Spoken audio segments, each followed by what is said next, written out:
Okay, everybody, welcome back from lunch. It's approximately 1:35 on Tuesday afternoon. We're going to step out of our typical agenda strategy here, and we're going to get a little update from our staff on what's going on with, is it officially Hurricane? Yeah. Ian? Yeah. And I guess we would have had our 1 or 11 o'clock update and then probably the 11:45 weather update, and so the floor is yours. Great. Good afternoon, Commissioners. For the record, I am Sally Waite, the Director of Emergency Management. Thank you for the opportunity to provide you with a brief update on Hurricane Ian. We began meeting with our staff, our state emergency management, our regional partners, and the National Weather Service partners last Friday and continued to do so twice a day. On Friday, September 23rd, Governor DeSantis signed Executive Order 22-218, declaring a state of emergency, which included Martin County, and also provided provisions for reimbursement on Category A and Category B funding if needed. Our current weather situation is that Hurricane Ian is currently a Category 3 and is forecast to remain a major hurricane as it tracks west of the Florida Keys and towards west central Florida. This scenario keeps the east coast of Florida to the right-hand side of the center of the track, where much of the dangerous weather typically occurs within tropical systems. A further eastward shift is in the forecast track to the right and remains possible and was still occurring as of the 11 o'clock a.m. advisory. This morning at 6:15, the National Weather Service put Martin County in a tropical storm warning. And what that means to our area is the potential for sustained wind speeds from 30 to 40 miles an hour with gusts up to 55 miles an hour, with the potential widespread rainfall to 4 to 6 inches, with the possibility of 8 inches in some areas, and locally higher rainfalls could exceed 15 inches. There's also a possibility for tornadoes starting tonight. The most likely time of arrival for tropical storms winds and rain is late Wednesday morning and throughout most of the day on Thursday. Our current activities in Martin County is that the EOC will open tomorrow at 7 with limited staff and selected partners. Public Works has been clearing major drainage systems since Friday and have strategically placed pumps at various locations throughout the county. Sandbagging operations are taking place at Hal Patioki Park from 9 to 5 today. The sand and bags are available to the public. We have opened the Community Information Center for residents to call for any storm-related information, and that number is 772-287-1652. Marty Bus Services will close at the end of the day today and will not be open tomorrow and close until further notice. Sailfish Sands Golf Course and Seaside and Sand Dune Cafes are currently closed until further notice as well.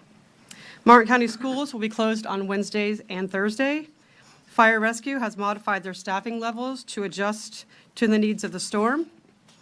Bathtub Beach will be closed today at 5 o'clock and will be closed tomorrow as well. Martin County Fire Rescue and Martin County Sheriff's Office have staged their high water rescue vehicles in locations throughout the county. We are assisting the state of Florida in pre-staging some of their resources that will be used for deployment in hurricane-impacted counties. And all drawbridges are scheduled to close by 9:30 tonight. I think I had one more thing on there. Yes, the most important thing. So we currently have no shelter openings at this time, no evacuations, and no government closures at this time. We did, Don Donaldson, your county administrator, conversations with John Millay and David Dias and Howard Brown that the joint meeting scheduled for Thursday is canceled. Damn it. What am I going to do? It's heartbreaking. And so it is. So there is a silver lining. Yes, there's ongoing discussions on county operations. We know that all essential staff are expected to be working Wednesday and Thursday, actually, throughout the storm. The question on having any closing of county operations is still consideration depending upon the weather. We've been in this position where we're on the edge of either a hurricane warning or in this shifting track. So We have not felt the need to require shuttering of our buildings because we're not expecting hurricane force winds. However, some staff are going through, and some of them may be shuttered for, just to be cautious and practice. So we're in this mode in this gray zone of just being on the edge of a track. And so we are remaining nimble to react to that. I think the concern might be that after the event too, we maybe need to be prepared to take recipients from the storm. And certainly we know that our hotels are filling up based upon those that are coming here now. So I'll be in consult with Sally and our chief and our other leadership team on terms of operations for tomorrow. At this time, I think it's important to be able to have staff here to answer not only the rumor control of the EOC, but those other departments, whether it's parks or libraries or stuff, to assist in answering phone calls. We may not be able to be open to customer service, for instance, at utilities, taking customers in based upon the weather, or we may have to close some libraries if we don't have enough staff to attend if we were to even stay open. So those are what we're continuing in terms of our county operations. We will have significant number of staff operating through the storm. It's just whether or not we have county offices open as usual, with the caveat that I would be implementing a liberal leave policy at a minimum, so that those, certainly with the schools closed and those that are perhaps live in areas that are and more threatened and commuting into Martin County, we don't want them driving through serious weather to get here. So that's just give you a quick update. And Sally, is there anything else I missed?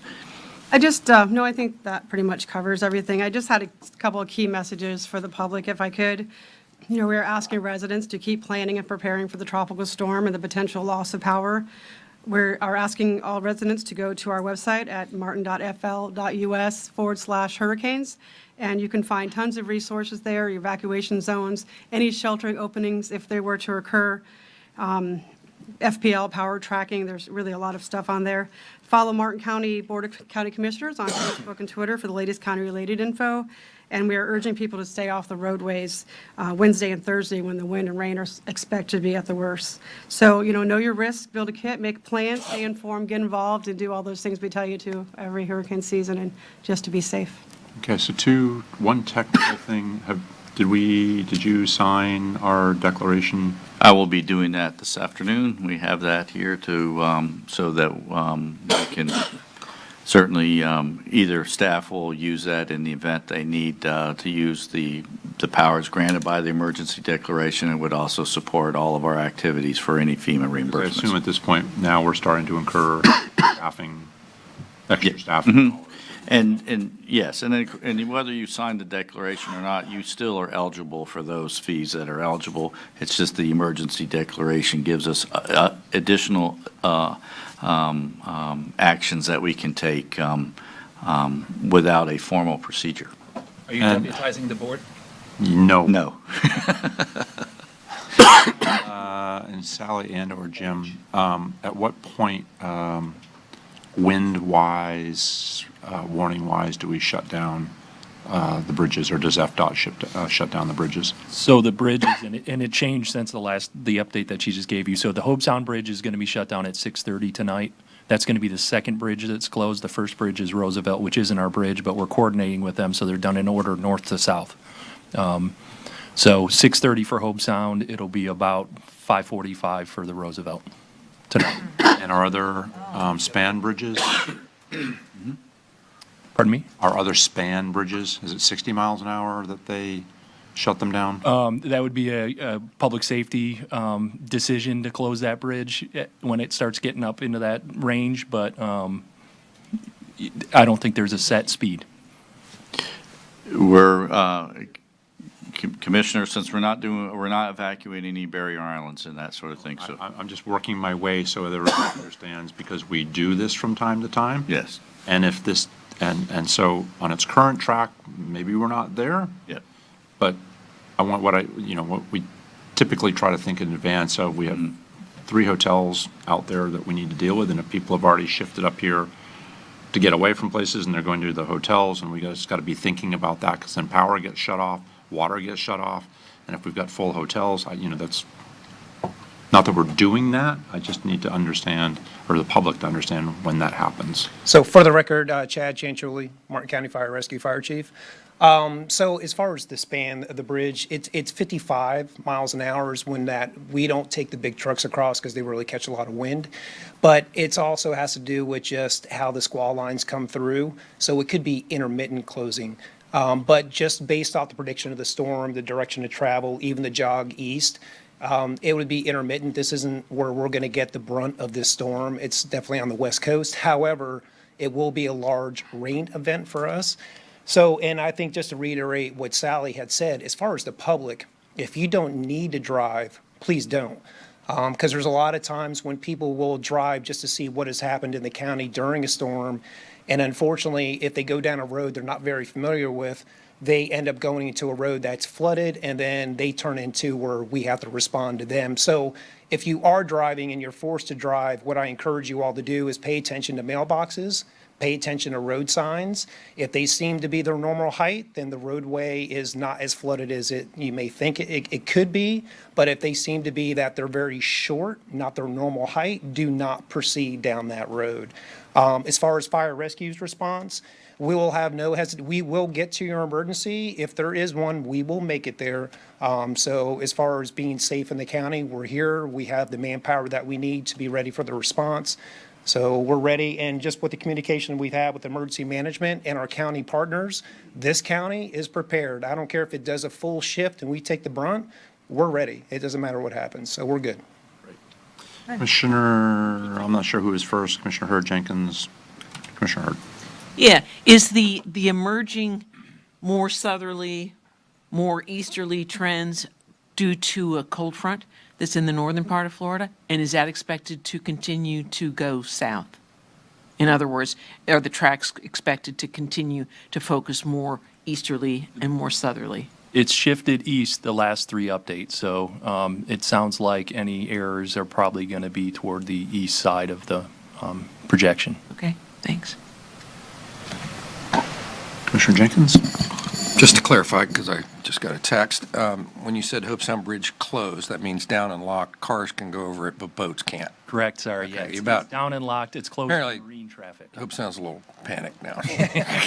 Yes, okay. so motor vehicle traffic can go over the bridge. All right, and then the other thing, Hope Heights and our Hope Heights, we have our pumps set up in Hope Heights. Hope Hills. Hope Hills, we have some new drainage in Hope Hills that we've put in already, and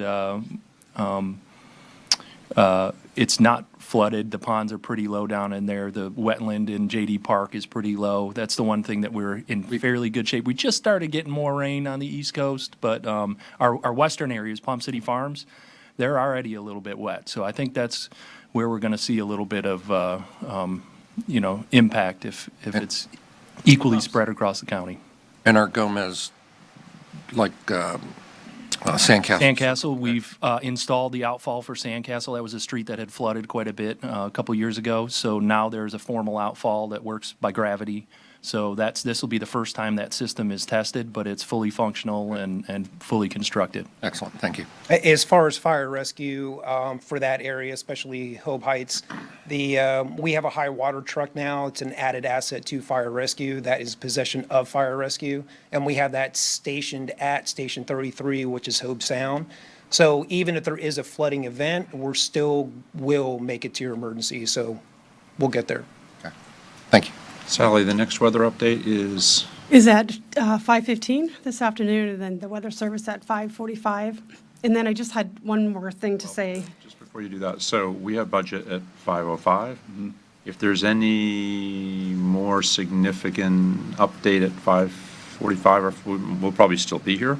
Okay. You might want to give Dawn a buzz or something, just so that we can capture if something changed, or if you want to come back over, if there, you don't have to, but Okay. if there's something you want to update us on before we get off of budget at 5:05, Absolutely. that would be probably a good idea. Sure. I know I did say that Bethsab Beach was closing, but I also just wanted to reiterate that the beaches, even though they're open, will not be manned all the time, Wednesday and Thursday. That was correct. So when you say closing, that means the gates are shutting and no. Only for Bathtub Beach, correct? Correct. Just Bathtub Beach is permanently closed for the next couple of days, but as far as the other beaches, if weather permitting, turns into a beautiful day, our guards are there on standby. We'll open it back up and the patrons can come out. So we're ready for it. And Sand Dune and Seaside are both closed Yes, till afterwards. further notice. Okay. Anybody else? Anything else?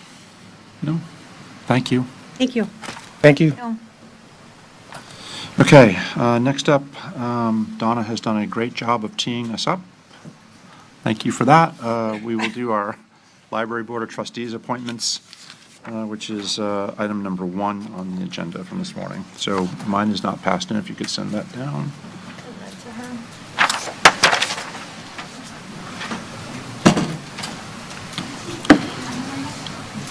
Is this one of those good luck finding a number that gets to 3 on these?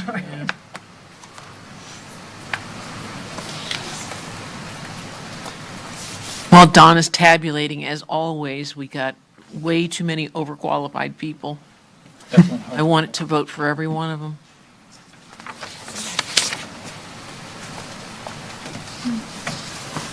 Pass them back. Pass them back. I know. Donna Gordon for administration. Mrs. Joy Banks has 5 votes. Here's yours. Mrs. Catherine Spurgeon has 3 votes. Okay. The 2 people that have 2 votes are Ms. Audrey Capozzi and Ms. Susan Hayer. Howard? Howard. So what do you want us to do? The first 2 have the most votes, so Ms. Banks and Kathy Spurgeon? Yes. So we need the third. We need a third person. How many did Ms. Howard have? 2? 2. Capozzi had 2. Stephen Binder, Robert Dwayne Kramer, and Thomas Garris had 1 each. So it's between or among Hauer, So- Capozzi, And that's it. That's it. okay. She can tell which one that says yes. Okay. Yes on it. Just, everybody change the vote. I wrote yes on Everybody mine, change to Donna. something else.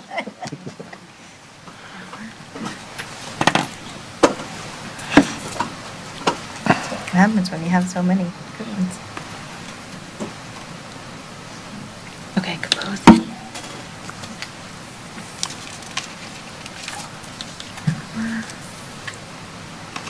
And, okay. Ms. Susan Hauer received 3 votes. Okay, so we need a motion for Ms. Banks, Ms. Howard, and Ms. Spurgeon. So moved. Second. We have a motion, we have a second. Any further discussion? All in favor of the motion, say aye. Aye. All those opposed? Motion carries unanimously. Thank you all for applying, and again, it's one of the harder things to pick from when you have amazing talent out there. Okay, next item up on the agenda, we will skip over the final fiscal hearing item. We'll go to public hearing quasi 1.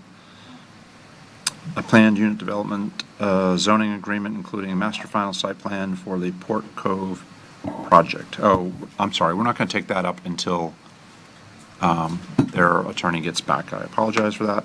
Next one, we will take up a request for Planet Union Development zoning agreement, including a master final site plan for the 7J's North Permit Ready Industrial Park. Mr. Walden, good afternoon.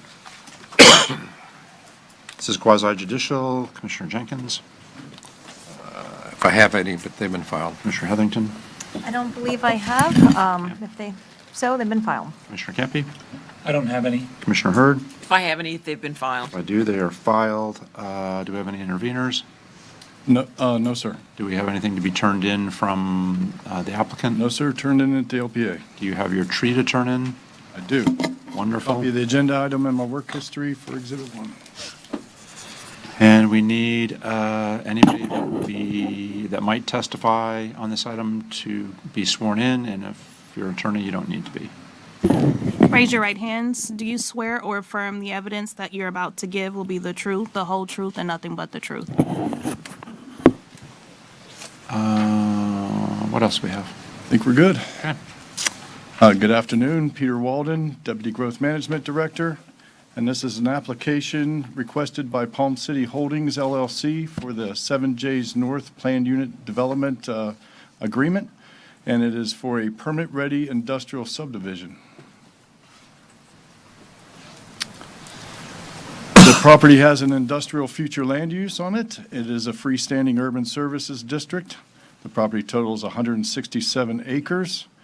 Proposed development lots, permit-ready lots are 36. There's approximately 36 acres of wetlands on site with about 44 acres of uplands and buffers and preserve area to go with that. At build-out, the project is proposed to have 36.7% open space. This is a request for a PUD agreement. The timetable will allow for 2 years for infrastructure development. A permit-ready industrial subdivision requires that within 10 years of the capacity reservation, that all certificates of occupancy will be provided for all the parcels. There is a permit-ready process that is detailed within the PUD agreement and the master site plan. There are traffic impacts related to the project, and they are in Section 12 of Exhibit F, and they're based on trip generation, which will require up to and including a traffic signal to be installed at the 714 84th Avenue intersection. Water and wastewater is to be supplied by Martin County Utilities, and as part of the agreement, 100% of the landscaping will be native plantings. This is the site plan for the project. It has a single entrance through the existing 7J's Industrial Park. You can see 36 lots proposed, mostly around the existing lake. There's not too much to it. It's surrounded mostly by preserve areas. And that's pretty much it. The applicant is going to go into further detail about the application itself. So development review staff have found the application to be in compliance with all applicable regulations in the Comprehensive Growth Management Plan and recommends approval.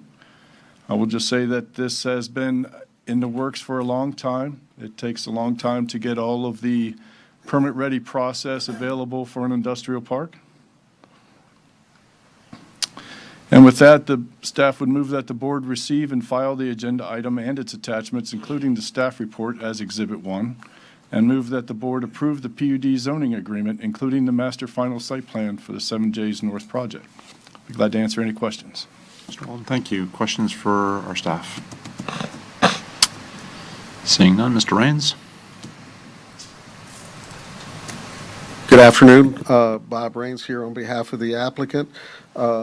I would like for the record to reflect that we did turn in our return receipts and notices for the notices to the surrounding property owners as part of the LPA at the same time. So for the record, those have been proof of notices have been turned in. Again, thank you very much for the opportunity to be here today. As Pete said, this has been a long time coming. We've worked on a lot of details with respect to this, and we really appreciate staff's assistance with respect to this particular project. We think it's going to be a great project for the county. And we do agree with the staff report and the comments and the conclusions and the recommendations in that report. I'd like to have Josh Long come up and give a short presentation. And then there is one item that I wanted to bring up and to discuss what I think is a minor change, and I've talked to your staff a little bit about it. So, but let me let Josh do that, and then we can talk about that afterwards. So with that, I'd like to ask Josh Long to come up and make a short presentation. And Josh, if you could state your name for the record, if you've been sworn in. My name's Josh Law, ASCP Certified Planner for Gunster Law Firm, and I have been sworn in. Okay. And can you describe what I'm giving you there? Yes, that's my resume with work experience. And is it current Yes. resume? I only ask because that looks like a really young picture, a lot more hair and stuff, so I wanted to make sure it was current. I blame my children for that. Nothing wrong with that. Applicant's Exhibit 1. Go ahead, Josh. Okay. Do you have that? Half his age, Josh. Yes, that's true. Good afternoon. For the record, Josh Lawn. I want to thank staff for working with us on this application. As Bob mentioned, it has been a long time coming, and it takes a long time because a permit-ready application, you do all the work up front to make it very easy for a developer of an industrial lot to be able to go straight to building permit. So a lot of that work had to be done, and we worked a lot with staff. I want to thank them for that. We've got a great product. Just want to give a couple brief things about the actual project. So to start with, I think it's important of really identifying where this property is located. It is an industrial development, and industrial has gotten a bad name because most likely a lot of industrial development that has occurred in the past was done before we really knew the proper siting techniques of where to put industrial development. So a lot of times 40, 50, 60 years ago, you had industrial and then residential came in next to it. And so when you find a right spot for industrial, it does make sense.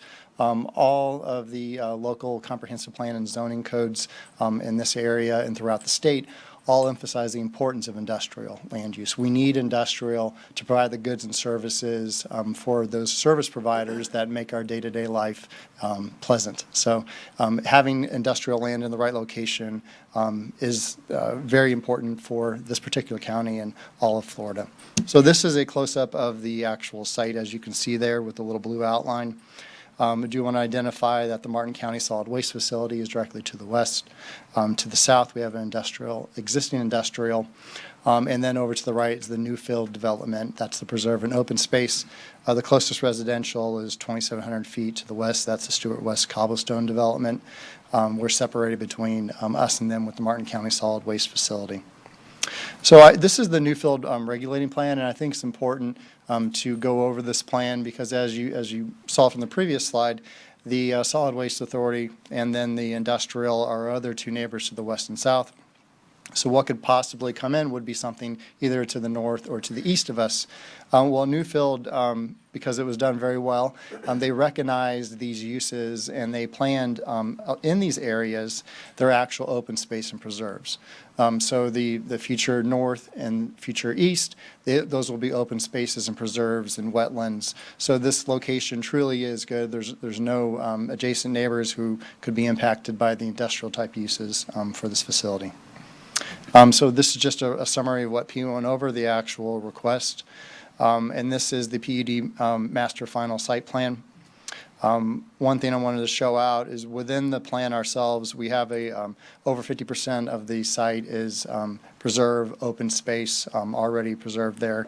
We do have a central lake, which will front most of the lots. But the one thing with this plan that's different than others I wanted to identify of importance is actually this a part of the table. I know you can't read that. So this is actually a close-up of what that actually goes over. And this is every single lot and the maximum development potential. It goes over its lot area, its buildable area, how many trees it needs, how many shrubs it needs. All this has been worked out, and that's why this is a permit-ready application. So it's very, you're very aware of what is to be expected within this area. These are very, they're great for development. They take a while to get there, so we're happy to finally be at this point. That does conclude my presentation. If I have any questions, thank you. Questions for the applicant? I've got a question and a couple more things, Commissioner. So Josh, in your professional opinion, does this project meet all the rules and regulations of Martin County and the Land Development Code? Yes, it does. All right, thank you. And I have just one other quick witness, Mr. Stephen Cooper, if I could. And if you could state your name and Stephen Cooper. you've been sworn in, Yes, I have. and can you give us a quick summary of your background? I have 36 years of civil engineering experience, most of it local. and 32 of it with my license at And- PE, And what is your role with this project? engineer of record. Okay, and so in your professional opinion, sir, does this project meet all the rules and regulations of the land development rate? Meets or exceeds. Okay, thank you, sir. And that would be applicant's exhibit 2, please. So that really concludes our presentation, Commissioners. The one thing that I did want to talk to you about, and I've talked to Pete and Mr. Walden and Ms. Elder about, is in the comprehensive plan with the permit-ready parks, there's a policy that you cannot extend it. It lasts for 10 years, but you can't extend it more than the 10 years. The concern we have right now is the fact, if you may recall, this is a site that has already been approved to receive water and sewer. We're not exactly sure when that's going to occur. I know it's under the process. I talked with Mr. Amerson the other day. I think, at best, we're probably looking at 2024. The concern is that our clock will start ticking and we'll be eating into that 10 years, and we really can't do anything until the water and sewer get there. So I broached the idea with Ms. Elder and Mr. Walden about the possibility of we would be approved today, but our 10-year clock would not start until water and sewer are available. And we do have in the timetable right now provisions that we don't have to construct the infrastructure until water and sewer is available. And we have to complete the infrastructure within 2 years of water and sewer being available, but we don't want that 10-year clock to start and eat up, because we'd be to year, 2 already before we got anything. So the request would be that it would not, the 10-year clock wouldn't begin until water and sewer are available at the site. And I think there was one other change too with an exhibit. There is Exhibit J, the tree survey is not needed, so that needs to be removed. Right, so we would, what I would request, if it's amenable to you all, and is that we be able to add that provision out, with your staff after getting an approval, so that would be part of the approval today. Thank you. Questions of the applicant? Commissioner Hurd. Yeah, is Newfield's clock ticking? No, ma'am, that development order doesn't, it does for the master plan that was approved, but it's a 10-year approval for the master for the Crossroads neighborhood. So their clock is ticking, even though water and sewer aren't being provided to them in, They're running their own lines from the turnpike, so they're already in the process of putting that underground. And they're not, I don't think. But they're not- not a permit-ready park, are they? No. Yeah. But that's kind of beside the point. This is a separate line running down towards this station. This line is going down 714. That line was run down Citrus Boulevard over by the school where it crosses the turnpike. at whose expense is this being? The line running down 714? To this, To this Project. project, it was a joint effort between the county and 7J's and I believe Martindale. We're paying for our share. Commissioner, the septic to sewer project is one of the board's, had been one of the board's strategic objectives. There's a state grant involved in it, and the county utilities landfill operations also benefit from it. So there are some utility funds, but it's primarily grant and funded by a special assessment, which will come to you in the future. So that's, I think, the key here is that the applicant doesn't have full control over the construction of the project at this time. Exactly. but Martin County is paying for the lion's share of it? No, Martin County is paying for a portion of it since the county itself benefits from the landfill operations, which you currently have to take the landfill operations, which the water from it's trucked essentially to the sewer plant.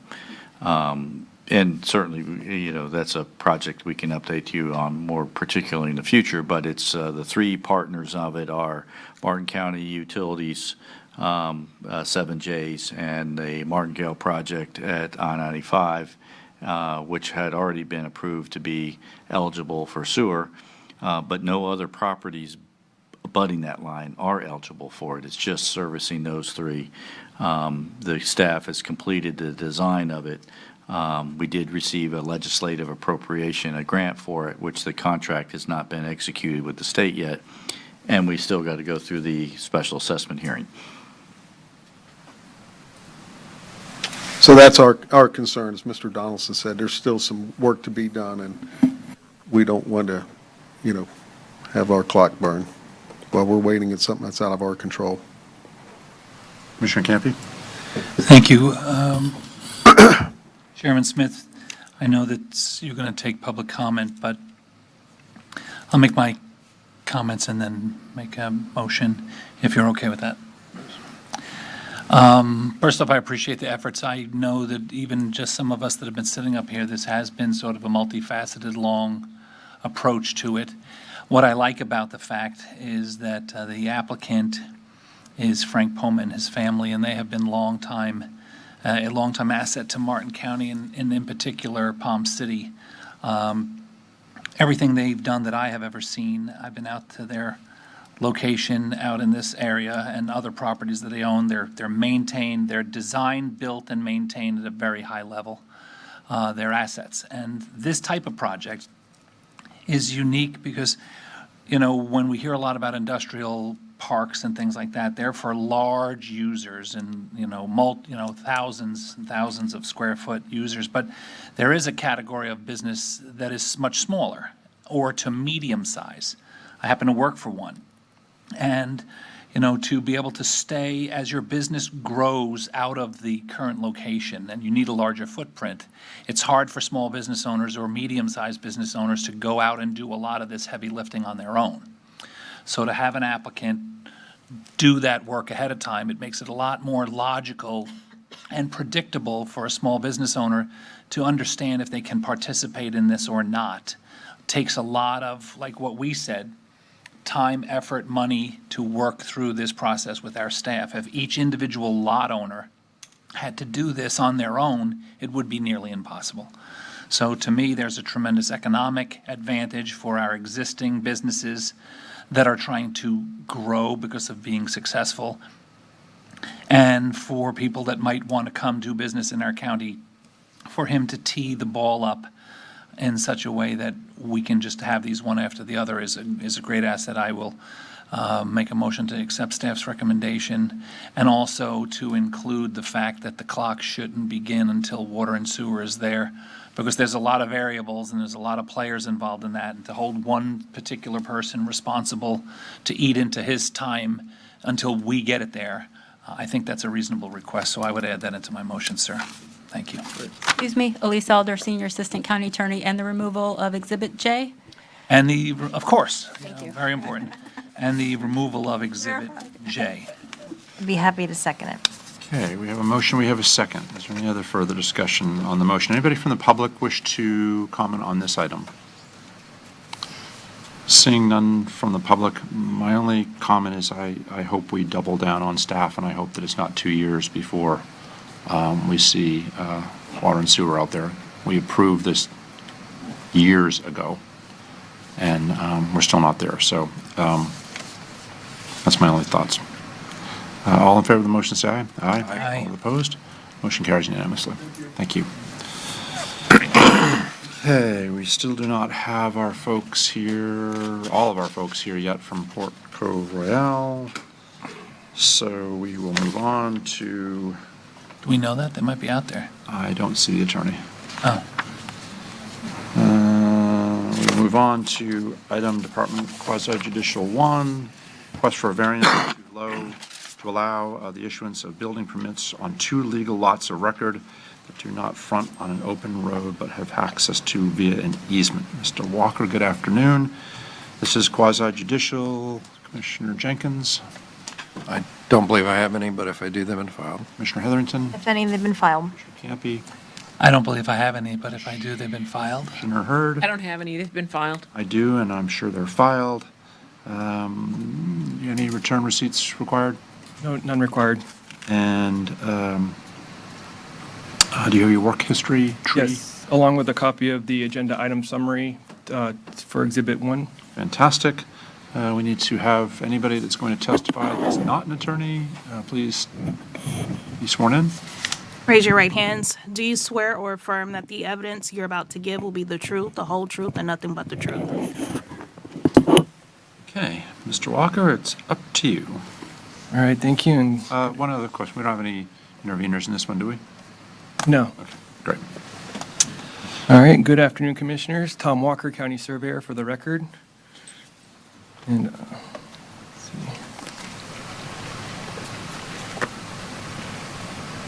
Bring up the map here.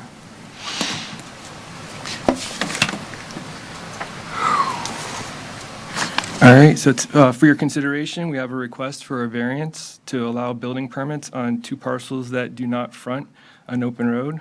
The parcels do have access to the open road southwest Rattlesnake Run, which is established by 2 recorded easements. The subject parcels consist of the north half and the south half of Tract 42 in Section 21 of Palm City Farms. And according to Section 4.843K1C, Land Development Regulations, the Board of County Commissioners may grant a variance that allows a building permit on a lot not fronting on an open road, provided that the board determines that, 1, it is a legal lot of record, 2, the lot has legal access to an open road that is reasonable and practical in general conformity to the style and character of the neighborhood and established by recorded easement no more than 1,320 feet. And 3, the variance does not create an undue burden on the county's provision of public safety or public services. Staff's analysis of the required determinations follows. 1, that the parent Tract 42 was established pursuant to the plat of Palm City Farms, which was recorded in 1916. And the subject lots are a result of a legal lot split of said Tract 42 in July 2022 and in accordance with Section 4.911C1 of the Land Development Regulations. 2, the lots have reasonable and practical access to an open road in conformity with the character of the surrounding neighborhood that does not exceed 1,320 feet in length, and access to the north half of Tract 42 was established by an easement that was recorded in Official Records Book 589, page 2309, and access to the south half of Tract 42 was established by an easement recorded in OR Book 3326, page 314. The variance would not place, and 3, the variance would not place an undue burden on the county's provision of public safety or public services. The Board of County Commissioners has asked to be advised as to whether a parcel associated with the variance request is within the urban service district boundary and if the parcel is associated with Palmar or the Palm Beach Heights subdivisions. This subject parcel is not within the primary urban service district, nor is it near Palmar or Palm Beach Heights subdivisions. Let's go back to.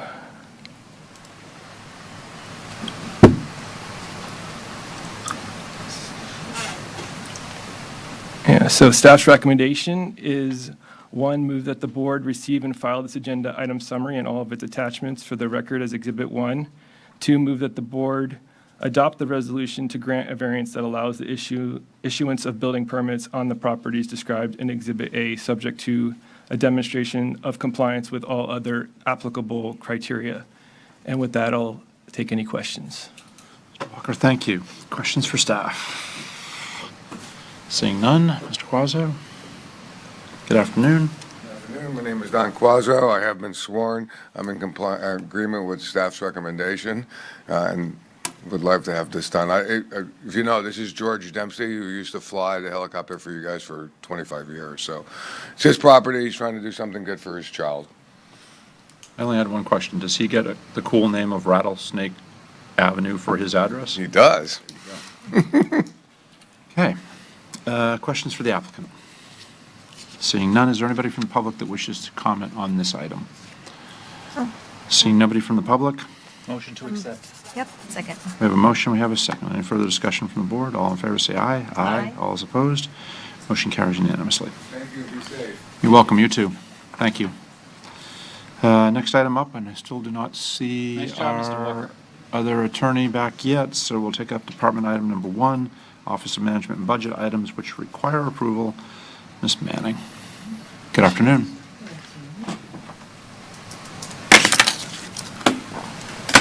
Good afternoon, Commissioners. Jennifer Manning, OMB Director. I have 19 items on the agenda. I tried to add a little bit more last week. Okay. All right, the first item on the agenda is permission to apply for the FY23 Protecting Florida Together wastewater grant funding for Old Palm City septic to sewer. The grant amount is $10 million. It requires a $15 million match. If this grant is awarded, it will reduce the cost of assessments to 1,078 property owners. I like it. Yes. Okay, the second item. Wait, Jennifer, hang on one second, please. Stacy's about to ask how come she doesn't get that in her. So 10 million or 15? this is the one that came in over bid, right? Yes. Yes. And so we're still determining what to do with that? No, we've canceled the bids for that. This application, pending its approval with the state, would determine when we rebid the project. Okay. So are we going to go out to bid simultaneously, or you're saying depending on whether we get this grant? Yes, depending upon. We're even going to go out to bid? It will go out to bid. It will determine the scope of the total project that does go out to bid. So in other words, we have the whole Old Palm City area for consideration as one project. I think if in the event that we are not awarded this, we would have to look at phasing the project in order to fulfill the goal of the board of keeping the unit cost of the individuals to under 12,000. Did we assess why it might have been that much over budget? Is there something that we could do that, putting it out to bid, changing the scope, pre-qualifying other vendors that would change that? Or is it strictly just the supply chain issues and the, material cost? Or could we qualify other vendors so that there's... Certainly, in terms of before we go out to bid, the two issues was as you suggested, would be the total number of qualified bidders that were available to do the project can be reviewed. The other issue is that at the time it was bid, the oil prices were higher, and there was continuing uncertainty, although there is still some today, on supply chain.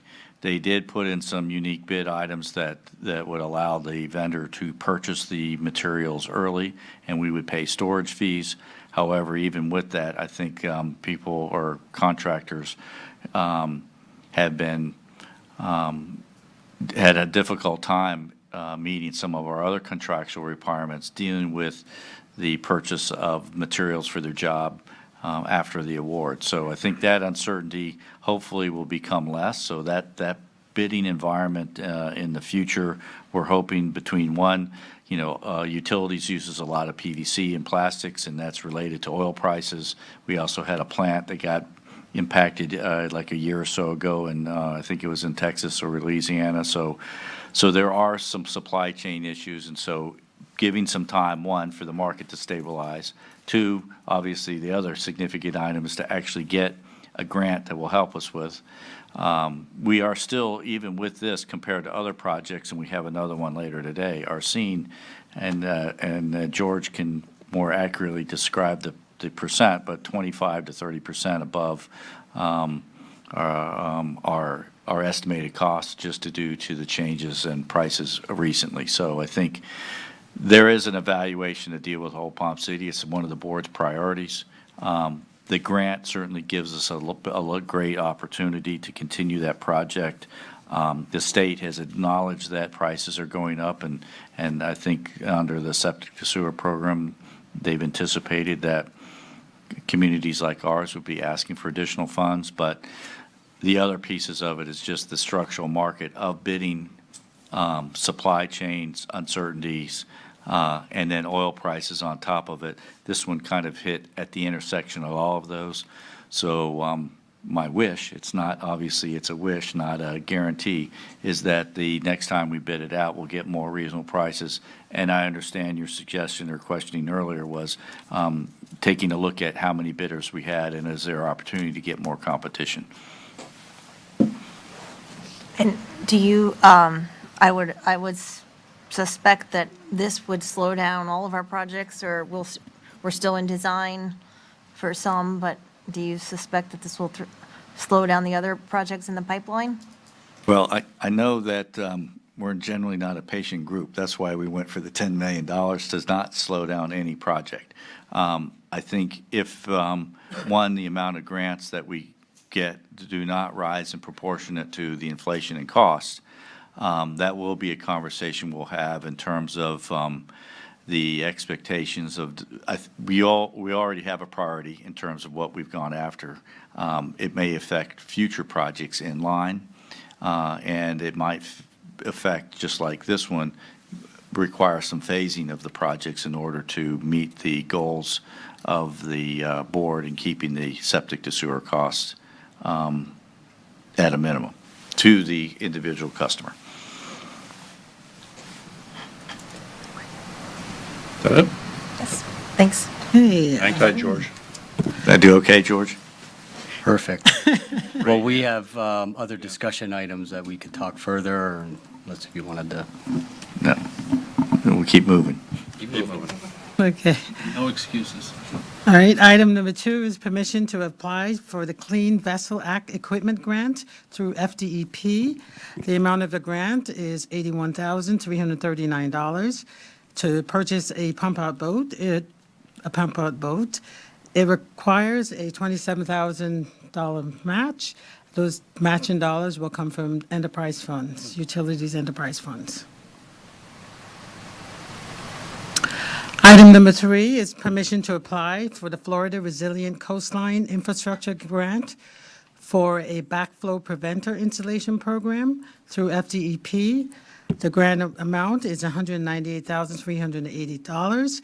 It requires $198,380 match, and this will cover the cost of design, permitting, and construction.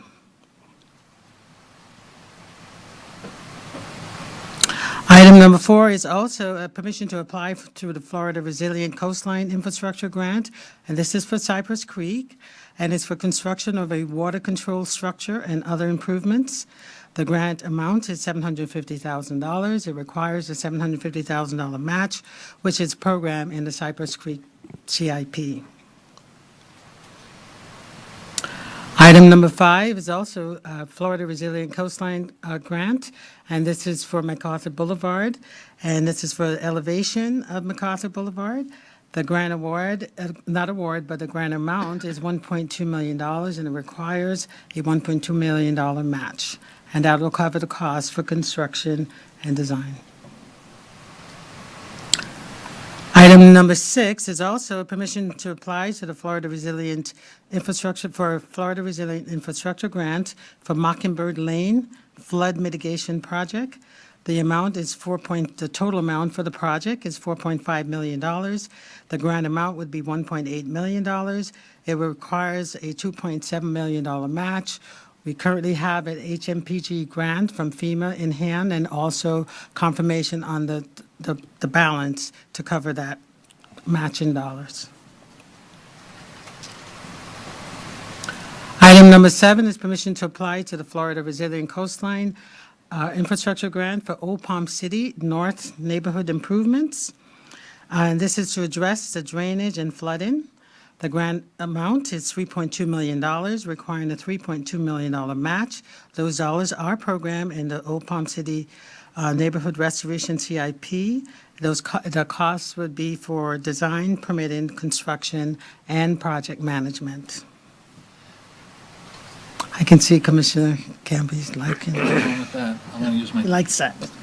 Okay, item number 8 is permission to apply again to Florida Resilient Coastline planning for planning grant, and this is for the Martin County Vulnerability Assessment Update, Phase 2. The amount is $75,000, and it does not require a match. Item number 9, let's not say it. Permission to apply to the Florida Resilient Coastline Grant Program, and this is for a stormwater master plan update. The amount of the grant is $341,300, and that does not require a match. Okay, item number 10 is permission to accept $1.6 million, and this is from the estate of Hedwig R.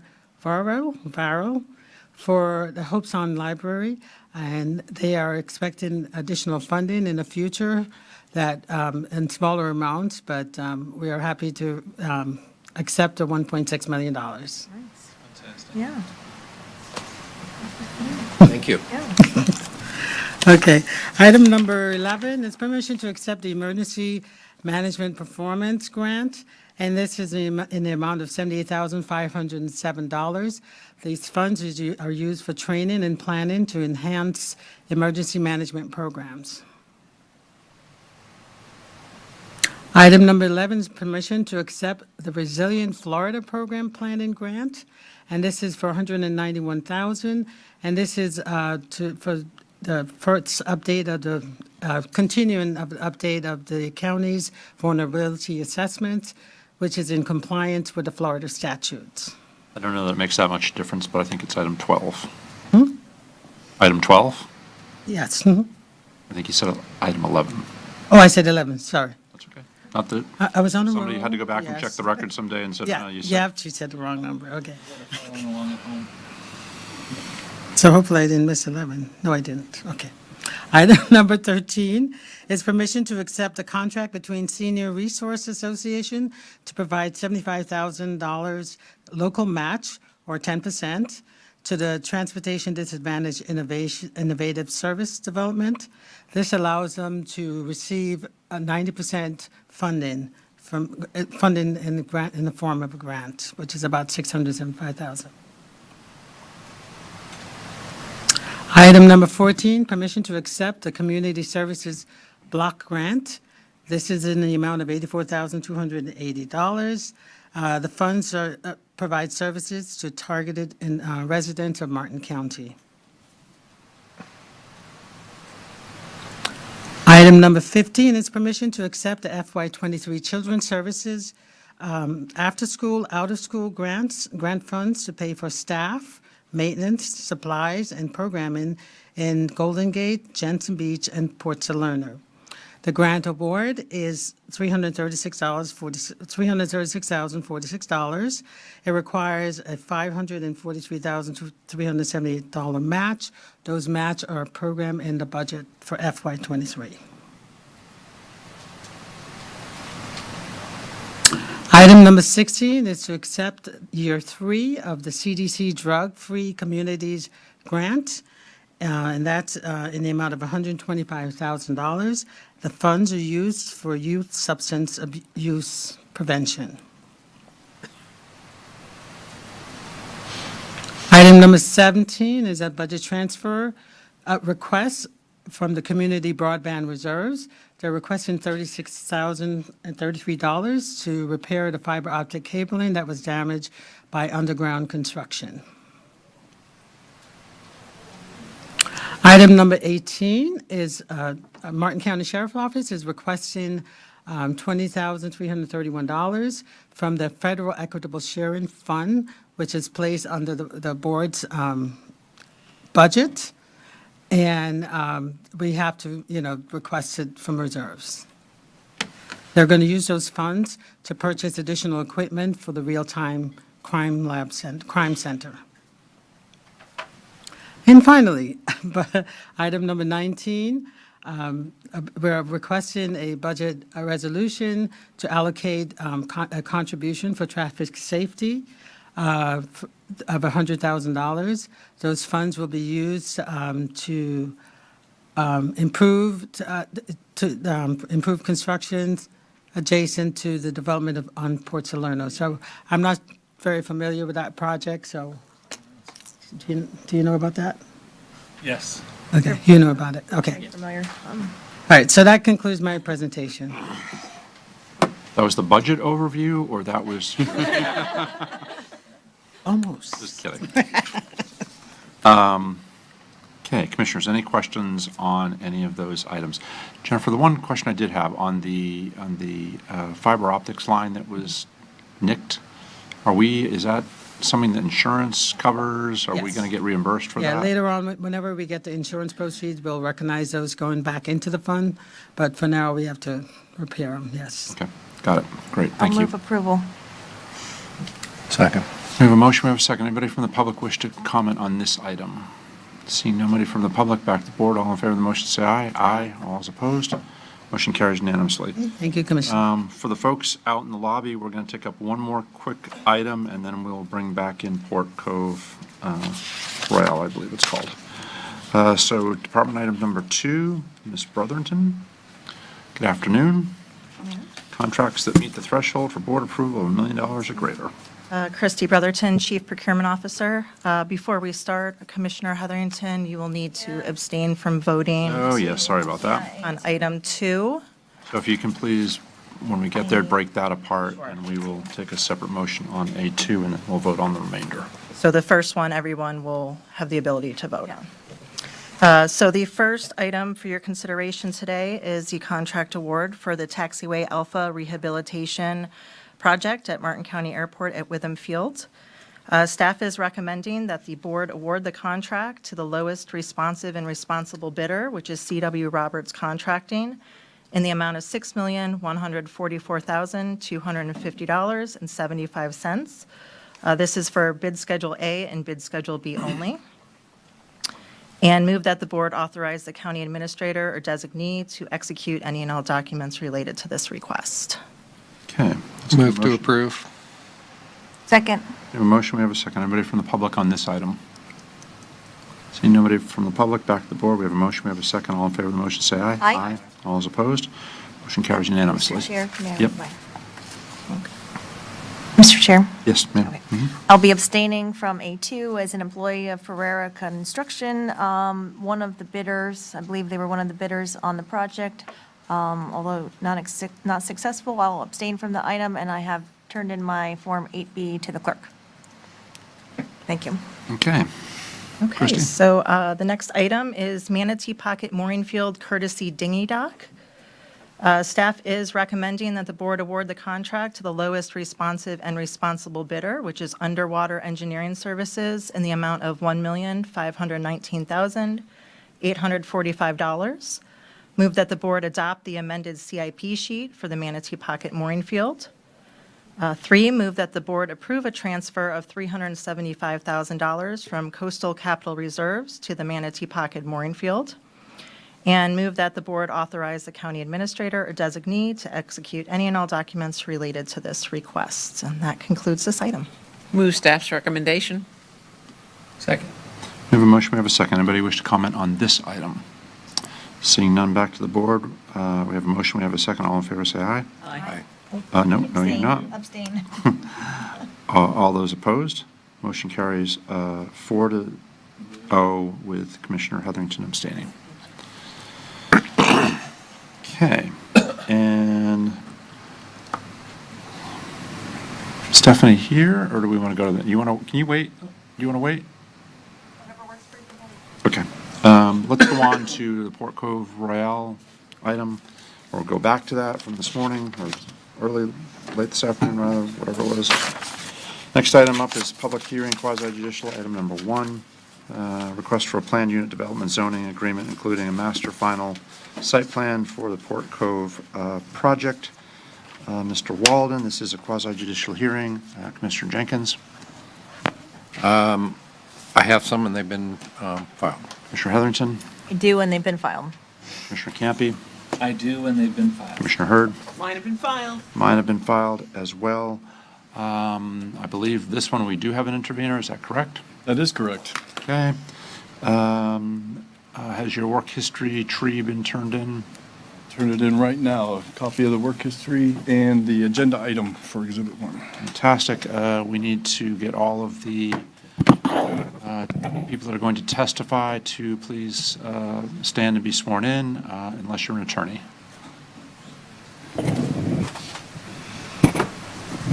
Raise your right hands. Do you swear or affirm that the evidence you're about to give will be the truth, the whole truth, and nothing but the truth?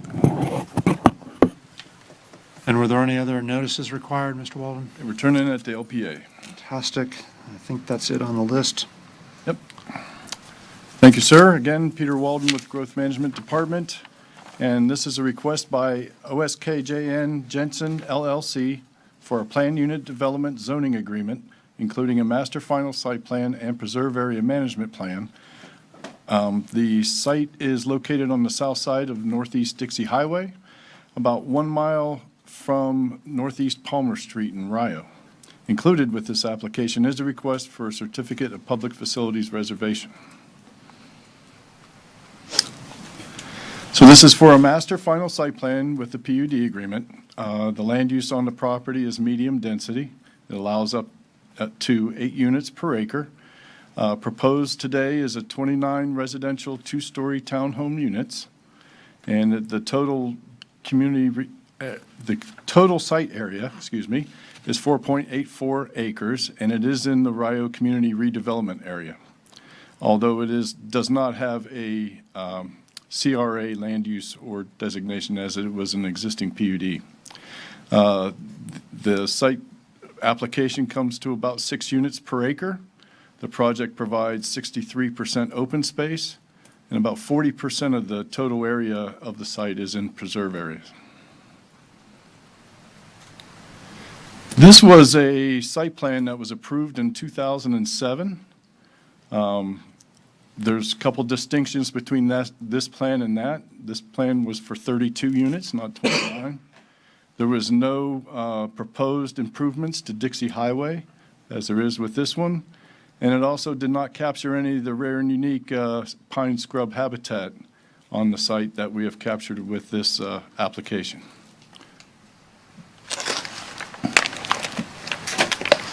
So the present application is for 29 townhome units. There is additional habitat containing sand pine scrub, which brings the total area and preserve of the parcel to just over 40% of the site. That includes the wetland buffer, which is on Warner Creek, which the wetlands are an area of special concern. So they have a 75-foot buffer to the shoreline on Warner Creek. Road improvements include turn lanes from both east and west directions. And the public benefits include installing 2,200 feet of 4-inch sewer force main for Martin County Utilities to aid in the septic to sewer program for Rio. Development review staff have found the application to be in compliance with all applicable regulations and code. But I want to give a little bit of history on this project. It's been a little bit unusual in its path forward. The first formal application was submitted which would have been the 6th amendment to the Beacon 21 PUD. That was received on March 15th of 2019. Initial site compliance findings for that application were made in June of 2021.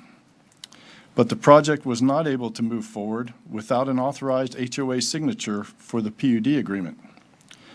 So on November 4th of 2021, a pre-application meeting was held to discuss new paths forward for the project and the possibility of a new PUD application. A resubmittal for the Port Cove PUD was received on February 3rd of this year, and that leads us to today. And I'll say that I believe the applicant and the HOA's representative, which has filed to be an intervener at this hearing, have been working on a resolution to issues involved in the application. And I'll turn it over to the applicant to explain what has taken place in that regard. That concludes my presentation. Be glad to answer any questions. Okay, before we go to the applicant, Commissioners, questions for Mr. Walden, staff? Seeing none, Mr. Raines, please. And this is the first time, I think, in a very long time we've had an intervener. Yes, sir. So just so we can sort of set out the guidelines for what should occur, how much time are you going to need for your presentation? Probably just 10 minutes or so. So let's say 20 minutes to give us plenty of room on either end Yeah. for your application, and to the intervener, you'll also have 20 minutes as well. Is that okay for you? Okay, so Bob will give his presentation, his witnesses and whatnot, and then our intervener will get up and do his presentation, and we'll have questions for both parties. They can question each other if that needs to occur, and then it'll come back for deliberation of the board after that's concluded, I think. Did I miss something, Ms. Woods? Oh. Okay. Okay. Okay, so everybody okay with what we're going to do? I think so, yes, sir. All right. For the record, Bob Raines here on behalf of the applicant, and I'd like to, first of all, thank you for allowing us to move around so we could have all the affected parties here, so we appreciate your cooperation there. I would like for the record to reflect that we did turn in the proof of notices to the surrounding property owners at the LPA meeting, which also advertised, noticed this meeting.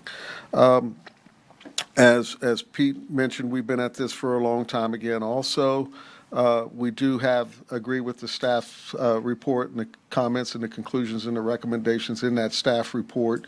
I am pleased to say that we have been working with Mr. Dermody and his client, and, we believe we've come to a resolution regarding access and parking for the Beacon 21 property owners for their clubhouse. And I'll let Brian Terry, who's going to come up in a minute, make a presentation, can show you what we've done, we believe, to resolve that issues. And of course, Mr. Dermody will be able to speak for himself and his client also with respect to that. So at this time, let me let Mr. Terry come up.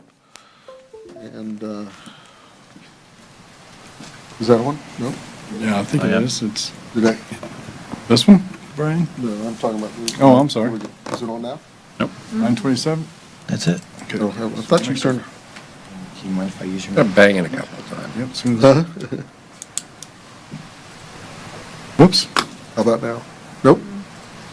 I only have just a couple quick questions for him, so I don't have a whole lot, just the standards. You share the mic.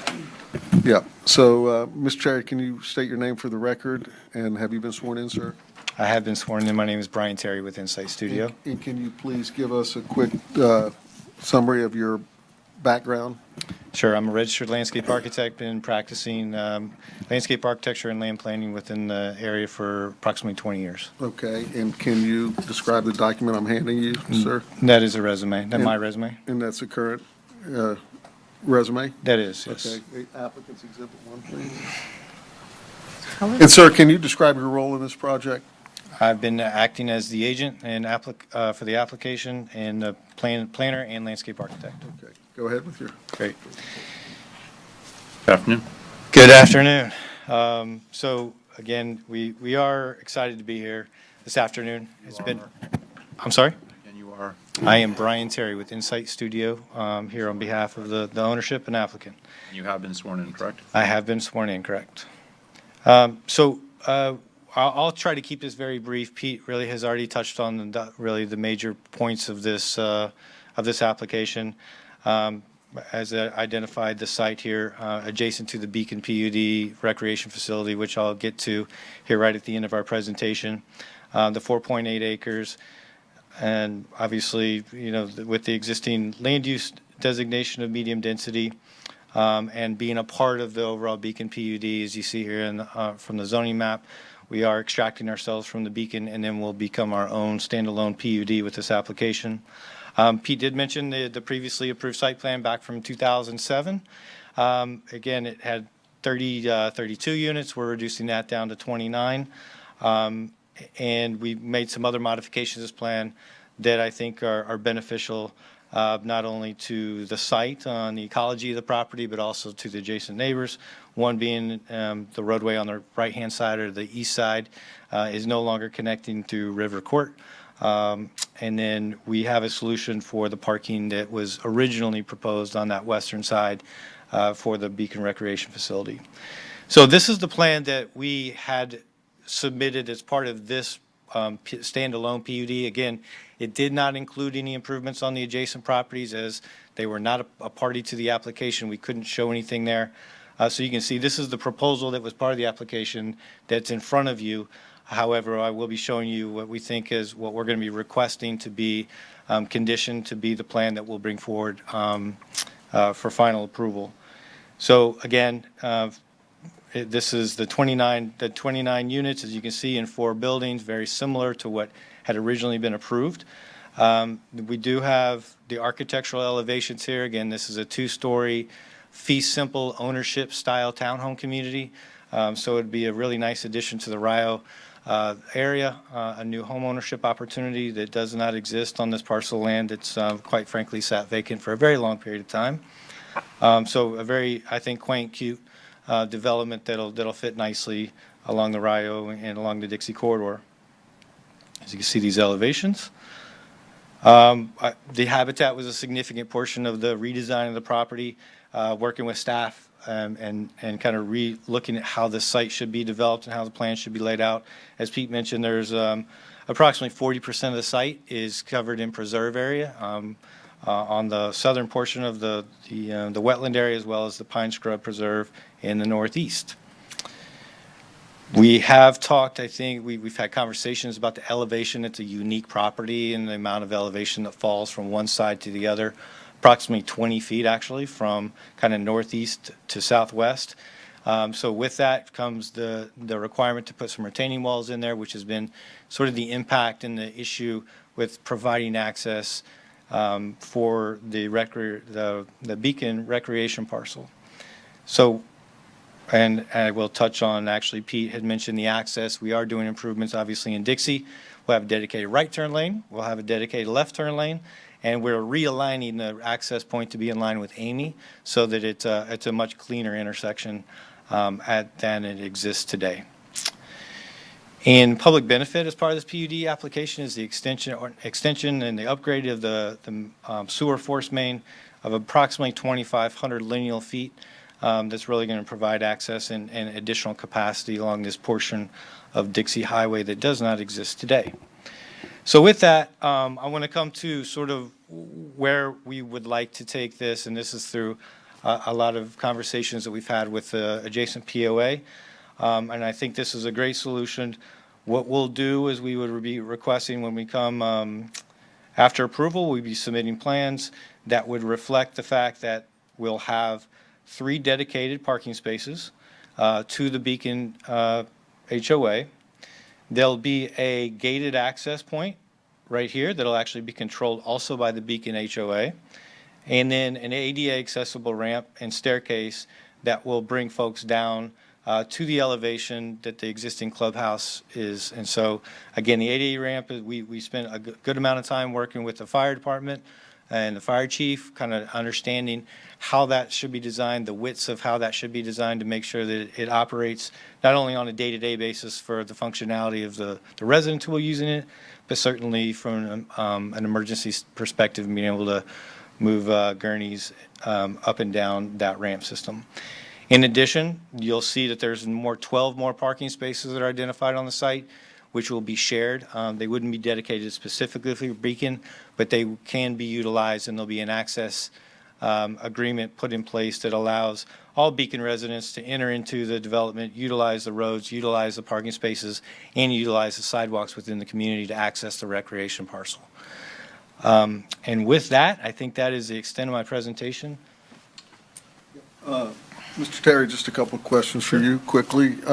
So you're familiar with the Martin County Land Development Regulations and the comp plan? I am, yes. And in your professional opinion, does this project meet those rules and regulations and policies of the comp plan? It does. Okay, thank you, sir. I just have 2 other quick witnesses. We have Ryan Wheeler come up, please.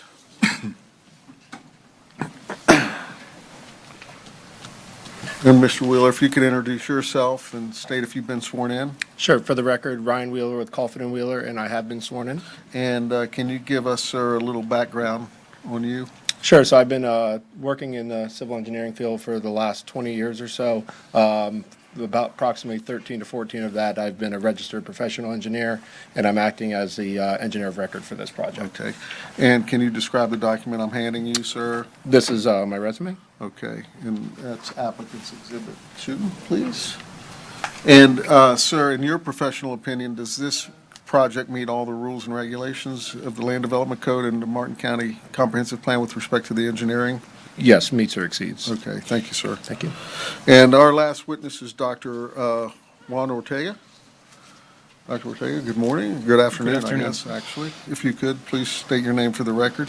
Juan Ortega. And have you been sworn in, sir? Yes, sir. And can you please describe for us your background in education and work experience? I have 25 years of experience on traffic engineering. I have done over 1,000 studies that relates to traffic, parking, land development, and zoning. I have a master's and bachelor's in civil engineering and a doctorate in transportation engineering. Okay, sir. And can you describe the document that I'm handing you? It's my resume. Okay, and that would be applicant's exhibit 3. And sir, can you state your role for this project? I'm the traffic engineer for the project. Okay, and in your professional opinion, does this project meet all the rules and regulations of Martin County and the comprehensive plan? Yes, it does. Thank you, sir. And just a couple of quick questions for Mr. Walden, if I could. Pete, I know you turned your resume in, sir, is that correct? I did. And again, you were the project manager for this? Project coordinator throughout this project, yeah. And then you reviewed and assembled the staff report? Yes, sir. Okay, and you agree with those conclusions and recommendations in that report? This project meets all the rules and regulations and the comprehensive policies as stated in that staff report? Yes. Thank you, sir. So that concludes our presentation. We would ask respectfully you approve the project with the changes that we discussed, that Brian showed with respect to addressing the concerns of the Beacon 21 POA. And of course, I know Mr. Dermody will have some comments with respect to that. So that concludes our presentation. Okay, so at this point, I think what we will do is we'll have the intervener ask questions of the applicant, if he has any questions of the applicant. And Mr. McDermott, just come on, because we got to get you on the record. Just so you know, this portion of your piece doesn't go against your time relative to the time you'll have to do your presentation. Michael Dermody for the intervener, Beacon 21 Owners Association. I do have no questions for the witnesses. Fantastic, thank you. Okay, Ms. McDermott, you're up. Thank you. First, I'd like to thank Mr. Raines and his crew for working with us during the last 2 weeks. We do have an agreement in principle. I think what's left on that are really, I could characterize as crossing Ts and dotting Is, but we will have, I'm confident, an agreement very shortly by both parties codifying the access and parking easements and the access and the stairway and ramp structure which will be located on Beacon 21's property. With that in place and with the application including the recent diagram that has been entered into evidence, under those conditions, Beacon 21 would withdraw its opposition to this application and consent to the removal of Phase 4 from the Beacon 21 PUD. That's all I have for the committee. Did you have, so you don't have anybody you need to swear in or anything like that? No, I have no witnesses. I just wanted to get my client's position and the agreements on the record. Fantastic. Mr. Raines, do you have any questions for Beacon 21 representatives? No, sir. Okay. Commissioners, do you have questions of either one of the applicant or Beacon 21? Commissioner Hurd. Yeah, my questions, I think, are for Mr. Dermody. Mr. Dermody, how many parking spaces were dedicated to Beacon 21 to access their recreational facilities before? There were, on the Fifth Amendment, there were 17 spaces named. I think when you look at the picture, there aren't really that many depicted. There are more practically about 12 spaces. So now there are going to be 3? There will be 3 dedicated spaces for exclusive use, and then the remainder will be a shared parking. Okay. And also the change in elevation from the Port Cove project and the Beacon 21 project where the staircase and the ramp are proposed? Yes. What's the change in elevation? We have 16 feet, I believe. And you can make a ramp safe? on that? Yeah, it's a series of cross ramps. For the record, again, Ryan Wheeler, Colfin and Wheeler. Yeah, so the elevation ranges from a difference of about 6 feet up on the northern end to about 14 to 16 on the southern as you get closer down to Warner Creek. The location where we're at, it's about approximately, I think, about 8 feet of elevation difference that we have. So we have the combination of the stairs along with the ramps that are meeting ADA guidelines as far as length and slope of the ramp, along with the amount of stairs and when you have to have landings. So how many ramps is that? 16 feet's a lot. So you're going this, Yeah, so there's- this. How many times do you? Right, so there's 5 switchbacks. But that's, like I said, that's designed and laid out to meet ADA guidelines. And that's okay with the Beacon 21 people or have agreed to this? Are they aware of what you've proposed to agree to? I'll let them speak, but yes, Yeah. we've gone over, what this looks like, what it actually, how it will be constructed. Yes, the board has met Germany. and discussed and reviewed the access way as described. And there are going to be 3 spaces instead of 18. Okay. Thank you. Commissioner Campy. Thank you, sir. My questions are also for you, Mr. Dermody. Yes, sir. 2 things. One, I happened to watch the LPA agenda item in its entirety. And then I also had the opportunity to visit the site with the applicant and their representatives so I could have a better understanding of exactly what I watched at the LPA meeting. And I appreciate very much that I know that the LPA board had sort of challenged you and the residents that you're representing and the applicant and their representatives to try to work something out in a short period of time. So I'm thrilled that you guys have done that.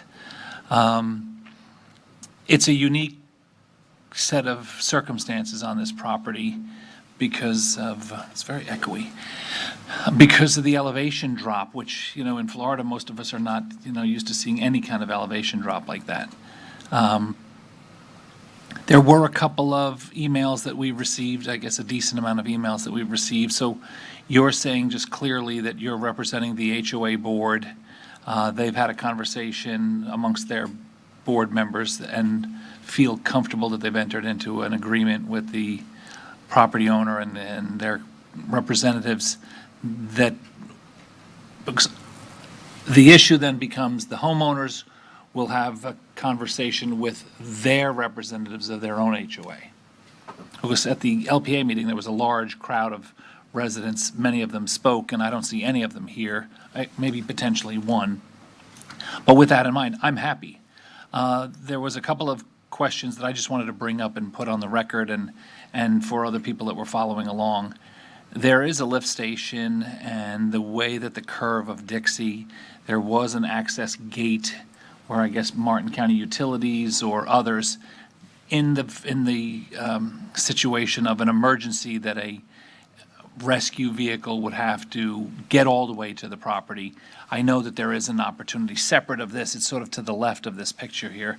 And that there is also pedestrian, if not golf cart access, I don't know what the rules of the HOA are, under Dixie on the opposite side of your amenities, the clubhouse and the pool and the rest of it. There is I stood under it, there's probably 8 to 10 feet of clearance, and then 2 different pathways that would lead people from a majority of Beacon 21 back to this. So it's not that this is the only access point to those amenities in the pool. Plenty of people probably utilize the other access to it. So I feel comfortable, and from our point of view, you've eased the potential pressure and burden that would have been on us to try to, make heads or tails of how to make this a fair exchange for everyone. I appreciate the fact that you've done that on behalf of your clients, and as a former HOA board member in my own neighborhood, I know that that's a challenge as well, but that's something that they'll discuss amongst themselves at this point, correct? That is correct. Thank you so much. Appreciate your efforts. If I may respond, Commissioner. Yep. To be honest, there was no real perfect answer here. Mike. Closer to the Up mic. to the mic, I'm There sorry. was no perfect answer. In fact, had or if the property were to remain in the PUD, the elevation issue is still going to put that wall there. There's just no way around it. And the original Fifth Amendment parking designation, when looked at by the engineers, has a few disconnects from reality. It really never could have gone in that way. Right. So we're trying to, my board, trying to attempt the best compromise so there can be a buildable property and still provide a vehicular access to the rec area. Right, I think when you looked at that old version of the site plan that showed those parking spaces there, it was one-dimensional, but in real life, it's not one-dimensional. We looked at all of I read the letters, and then we went there, and I said, well, what about this, and what about that, and what about this? And a lot of them just naturally checked themselves off as not possible, because, most of us in Florida don't comprehend this, but from the street level down, that old diagram, it would be nearly impossible to drive your car down to those parking spaces in the short distance that driveway would have been. It would have been way too much of an angle. So I appreciate it. Sure, Heatherington.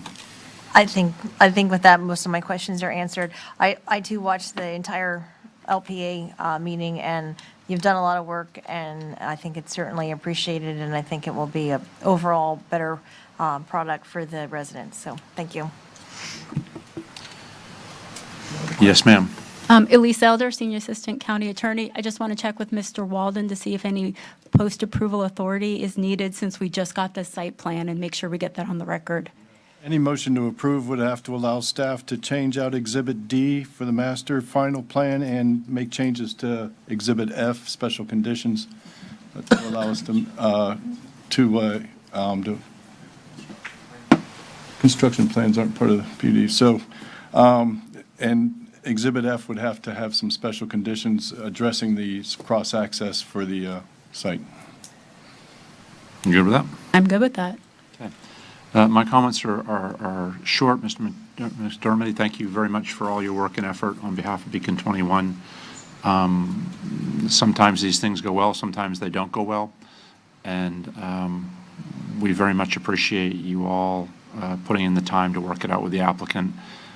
Because if we have to make those decisions up here, sometimes they go well, sometimes they don't go well. And it's much better to come into a hearing like this with people agreeing and understanding what's in the best interest of both parties. So from that perspective, thank you very much, and both to your board as well. We appreciate your effort. And with that, anybody from the public wish to comment on this item? This is a public hearing as well. See no one from the public. Back to the board. Did you make a motion? I didn't. You did or did not? I did not. Did not. Okay. You want to pass the gavel, make your own motions? No. I will make a motion on your behalf. Motion to accept staff's recommendation with the changes that Mr. Walden had made. Second. Okay, we have a motion, we have a second. Any further discussion? All in favor of the motion, say aye. Aye. All is opposed. Motion carries unanimously. Again, to all involved, thank you very, very much for all of your efforts, and good luck.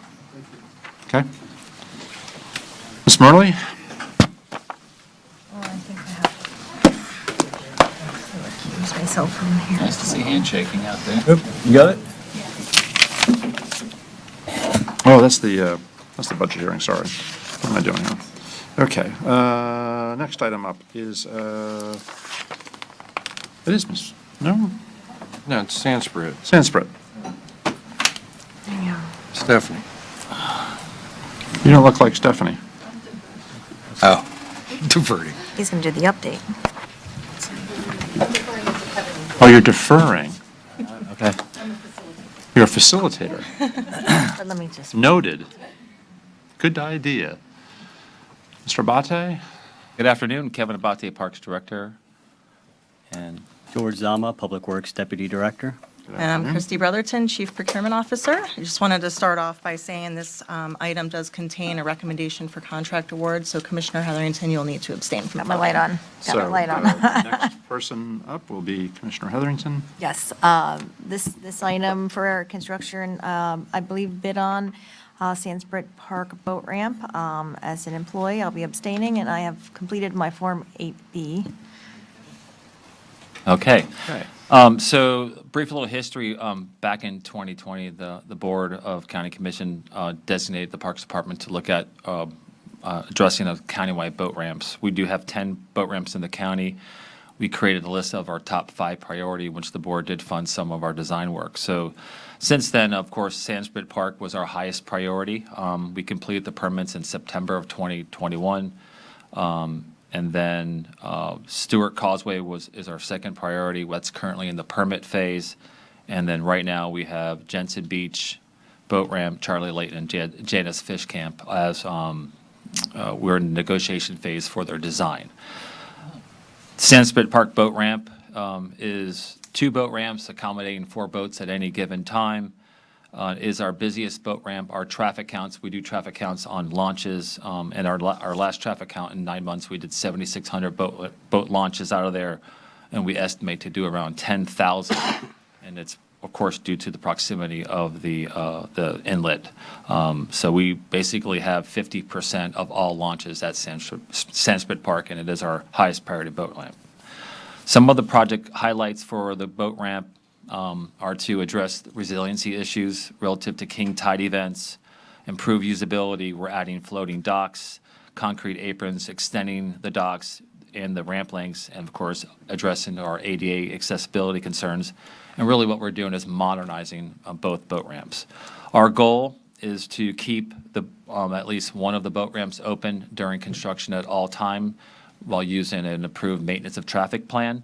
That's going to happen, and of course, we'll manage this. The Parks Department and Public Works will manage this project together to make sure that it's on time. Some of the things that we're going to be doing is ensuring that some of the precast-in materials for the concrete slabs that for the bottom of the boat ramps are done in advance of closing. So we're not going to try to minimize the closure time. That is our goal. Early on in the project in 2020, from our funding strategy, we had $1.4 million of funding available. Now we were awarded $600,000 through 2 grant cycles through the Florida Inland Navigation District with county match. So really the funds are ad valorem and fine dollars. We did have an estimate by our engineer of $1.84 million in July, this past July. And of course, the lowest responsible bidder for this project for the 2 ramps is $2.339 million by the Shoreline Foundation.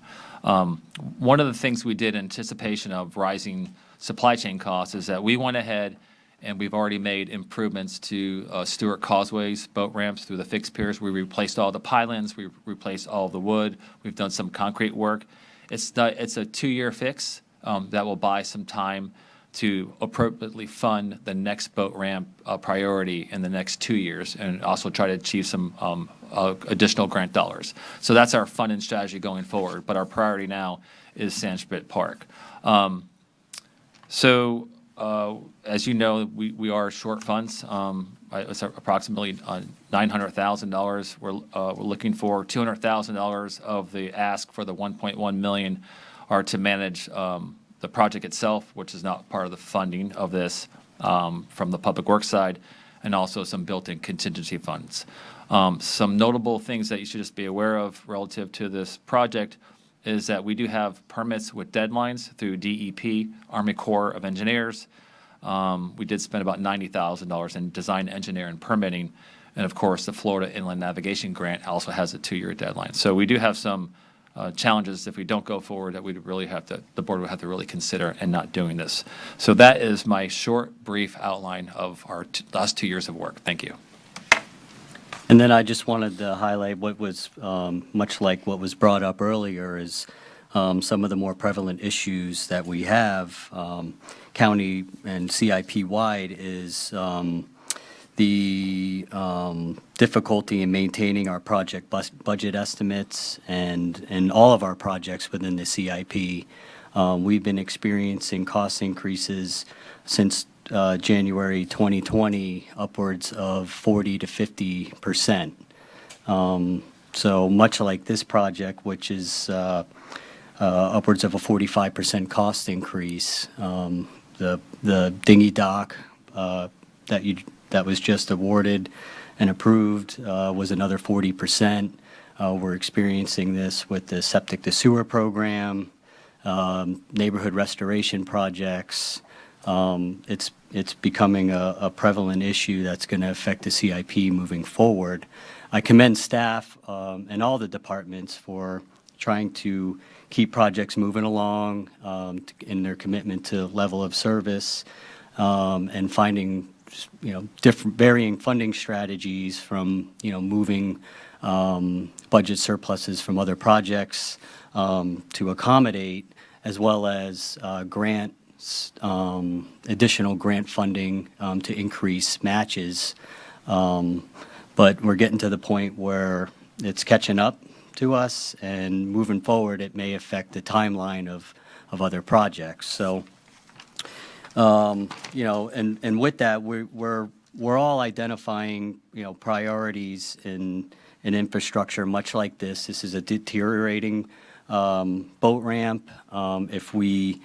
If it's delayed, the rate of deterioration will continue to increase, much like other assets, which drives the cost up, in addition to the inflation and supply chain costs. So staff is seeking an additional $1.1 million. The recommended action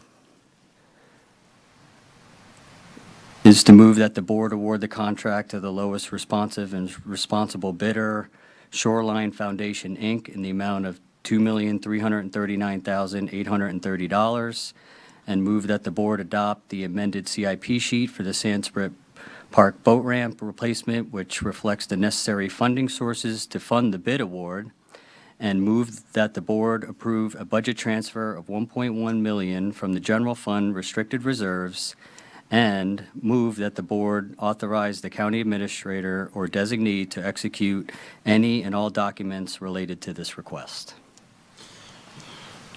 Okay, then. Commissioner Heatherington. And two questions. I haven't seen the current design. Does it increase capacity in any way? Because you mentioned that there were 7,500 launches and you anticipate 10,000 launches, and it's already packed there. So how do we anticipate? No, so the 7,500 launches were the first 9 months, so that was what we counted in the last. So you anticipate 10,000 Yeah, launches? approximately 10,000. So it doesn't increase capacity, it increases efficiency. And I would imagine the west ramp, we're going to remove the middle dock, which will make it wider. It's a very hard place to navigate your boat and trailer, so normally they're coming in one at a time. So we're going to lengthen them and make it easier and try to eliminate power loading through some of the bigger boats, which have ruined our docks. So, yes. And then are we still anticipating that during construction we will have open boat ramps? Correct. That's At least actually one. in the contract. Okay. Commissioner Hurd. Yeah, I recognize all your efforts to spend tax dollars as wisely as possible, and these are elements that we simply have no control over. And also, as you point out, the kind of boat that's launching is adding to our problems, and it will continue to add to our problems. The boats are bigger and they have way more engines than they used to, and it just creates maintenance problems for us. But this is an absolutely essential asset, and we need to maintain it as quickly as possible. So I will move staff's recommendation. Commissioner Campy. Thank you. I agree with what Commissioner Hurd said. I know that our staff doesn't come forward happily to ask for additional money beyond what we had originally decided to do. I know that, they're not here today, but there's a history here with all of the boat ramps that a lot of people have been frustrated. Boating is a huge benefit for our residents in all of the areas. And Sanskrit is definitely the busiest of them all. I don't even joke around and say that, Palm City should be elevated in the list, because I know even a ton of people from Palm City still go to Sanskrit. Efficiency would have to be sort of the key, because you can't really add capacity because you're narrowed in where you could put the trailers and the trucks once the boats are there. So that's why I get that you can't make it a 5 ramp facility, because there's no ability to park the rest of them. I just wanted to make a point: when we have residents that are frustrated that the county is involved in certain things, like people that don't play golf don't like that we spend money on a municipal golf course, and people that don't go to the libraries or the beaches don't like that we spend money on beaches or parks or baseball fields or soccer fields or swimming pools. But that being said, there is a huge amount of our population that enjoys boating. I don't have a boat. I've never used one of the boat ramps, but I understand fully well that as a whole holistic community, all of these things are important parts of it. And we, even if you don't utilize a certain facility, collectively, we all pay for everyone else to do something else. So I think that although it's a tremendous amount of money, it's important. And I would say that maybe the same strategy that we've used in the septic to sewer techniques in Palm City, if it sounds like you are already doing that, and I know our staff is good at brainstorming, if there's ways that we can offer assistance to these contractors to potentially either speed the project up, make it easier for them to work, or make it less expensive for us, I would encourage again, or echo that to you all, to do that again, because we're good at that as a county, like storing stuff ahead of time or pre-purchasing or whatever. We've done that many times in the past. I think when you get up into the multi-millions of dollars, if you can save, $20,000, $30,000, $40,000, $50,000, it's money. So thank you. I'll second the motion. Great, we have a motion and we have a second. I had a thought. Oh, I know what it was. It's not a thought, it's a comment on our CIP as a whole and how philosophically we approve things and we think about things. We've entered a time, I think, where this is a prime example of, on our CIP projects that we prioritize, having them ready, and whether or not we actually get to a bid when we thought we were going to or not. When we started talking about this 3 years ago, the prices probably were more in line with where the bid is, or not the bid, but the actual cost is. The cost before the increases. And so, when we have the conversations up here, what's important, when has it got to get done, and why are we doing it now? Is this something we can put off? This just kind of, and not that you could predict this from happening, but it does absolutely frame having projects ready to go. When grant opportunities become available, and earlier, we had 18 items or something that were significant grant awards or applications anyway. It just puts all that in perspective, why we do our CIP the way we do and why we try to stay ahead of the game as much as possible. Because you never know when we're going to find ourselves in a time like this when things just get out of control in terms of pricing. So, as other commissioners have said, we don't have a choice. It's something that's got to get done, and our residents expect that it be done. And so, let's go. Commissioner Hurd, did you have a new light? Yeah, that is. So our CIP sheet says construction will be completed in 2023. Any estimates? Yeah, it'll be completed by next fiscal year. Okay. Good. Thanks. Okay, anybody from the public wish to comment on this item? Seeing none, back to the board. We have a motion, we have a second. All in favor of the motion, say aye. Aye. All is opposed. Motion carries unanimously. Nope. Thank you. Oh, I'm sorry. Unanimously 4-0, with Commissioner Heatherton abstaining. Thank you. Thank Sorry you. about that. 5 instead of 4. Okay, so next item up is, Not going to take a break? oh, would you like to take a break? Okay, yeah, because we're probably going to have a little bit on this one. Let's take our 10-minute, 3:30 break. Before we go to breaks, Chair, can we take Departmental 5 before Departmental 4? Mr. Spicer's been sitting here all day. Number 4 is just our staff. They're here in the building already. Thank you for your help. Just a suggestion. I'm allowed to make them. I appreciate that. You don't have to. 2 months. You don't have to take Miss them. Lancey's been here all day, too. Oh, I don't know what she's here for. Department 4. Oh, So who would you like to I take actually first? didn't know. Your public or your? Whatever. Miss Lancey. No, it's a Ladies whatever. first. Okay, thank you. We're going to take our 10-minute break, and we'll be back.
You're on.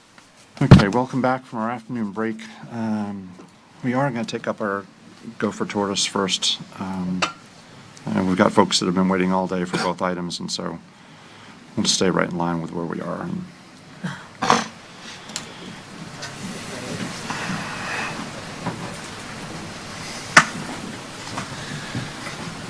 Good afternoon, John Mayle, Martin County Ecosystems, and here with me is Scott Tedford, who's a project manager that we were fortunate to bring on in April of this year, taking the position that Katie Bowes formerly held. So Scott is going to do the meat of the presentation, but this was something the board requested. It's an informational item that talks about the FWC regulations that govern the protection of gopher tortoise, as well as the county's efforts to find alternatives to relocation for projects. So I'll turn it over to Scott. All right. Good afternoon, Commissioners. Thanks very much for having me. You might want to get a little closer to the mic. Sure, absolutely. Sorry about that. So I'm just going to start. I'm sure everybody's aware of what a gopher tortoise is, but maybe some of the audience is not. So gopher tortoise is a native Florida reptile, long-lived species. They create burrows in high, dry, sandy areas. These burrows are used for protection against predators, extremes, climate extremes, fires, things of that nature. So what's great about these burrows is over 350 different species of animals live in these burrows, and some of these animals are found only in gopher tortoise burrows. So because of this, the gopher tortoise is considered a keystone species, which basically means if the gopher tortoise were to disappear, a lot of other species would disappear as a direct result. So they're a really important piece in our ecosystem. The gopher tortoises were once abundant throughout Florida in upland habitat, particularly high, dry, sandy areas, and the populations have declined within their range due to habitat loss, development, and they're currently state listed or state threatened species. So in response to this decline, FWC has basically authorized the relocation of gopher tortoises from sites of development to permitted recipient sites.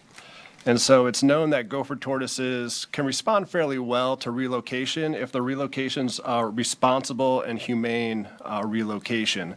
And so that's basically where FWC's regulations are coming from. These aren't, regulations that are meant to be difficult hoops to jump through. They're for the protection of tortoises. So, what do gopher tortoises need? Specifically, they need well-drained soils for burrowing. Their burrows can average 6.5 feet deep, 15 feet in length. They need plenty of sunlight for nesting and basking, and lots of herbaceous plants for food. So as far as the regulations go for permitting a recipient site, FWC states you need to have property with first of all, enough acreage. I'll go over that a little bit later because it depends on what sort of recipient site you're trying to permit, a short-term or a long-term. But you need a depth to water table. That's been one of our biggest obstacles within the county. They say you need a depth to water table of at least 18 inches in order to have your property be acceptable. So a depth to water table of 12 to 18 inches that's marginal. It can be accepted if there is appropriate drainage on that property. So that would be canals and ditches. So secondly, FWC states you need less than 60% canopy cover. That's to get the sunlight down for the tortoises. And then when you have more sunlight, so FWC states you need at least 30% herbaceous ground cover. And that's tied in with the sunlight as well. And that's for their food. And so the other thing is you can't exceed 2 tortoises per acre. And it's important to note that that includes resident tortoises. So when permitting a site, you have to be sure, you want to get the most bang for your buck. You need to be able to accept enough tortoises to make it worth basically managing these lands into perpetuity and all the resources and whatnot that would go into having a recipient site.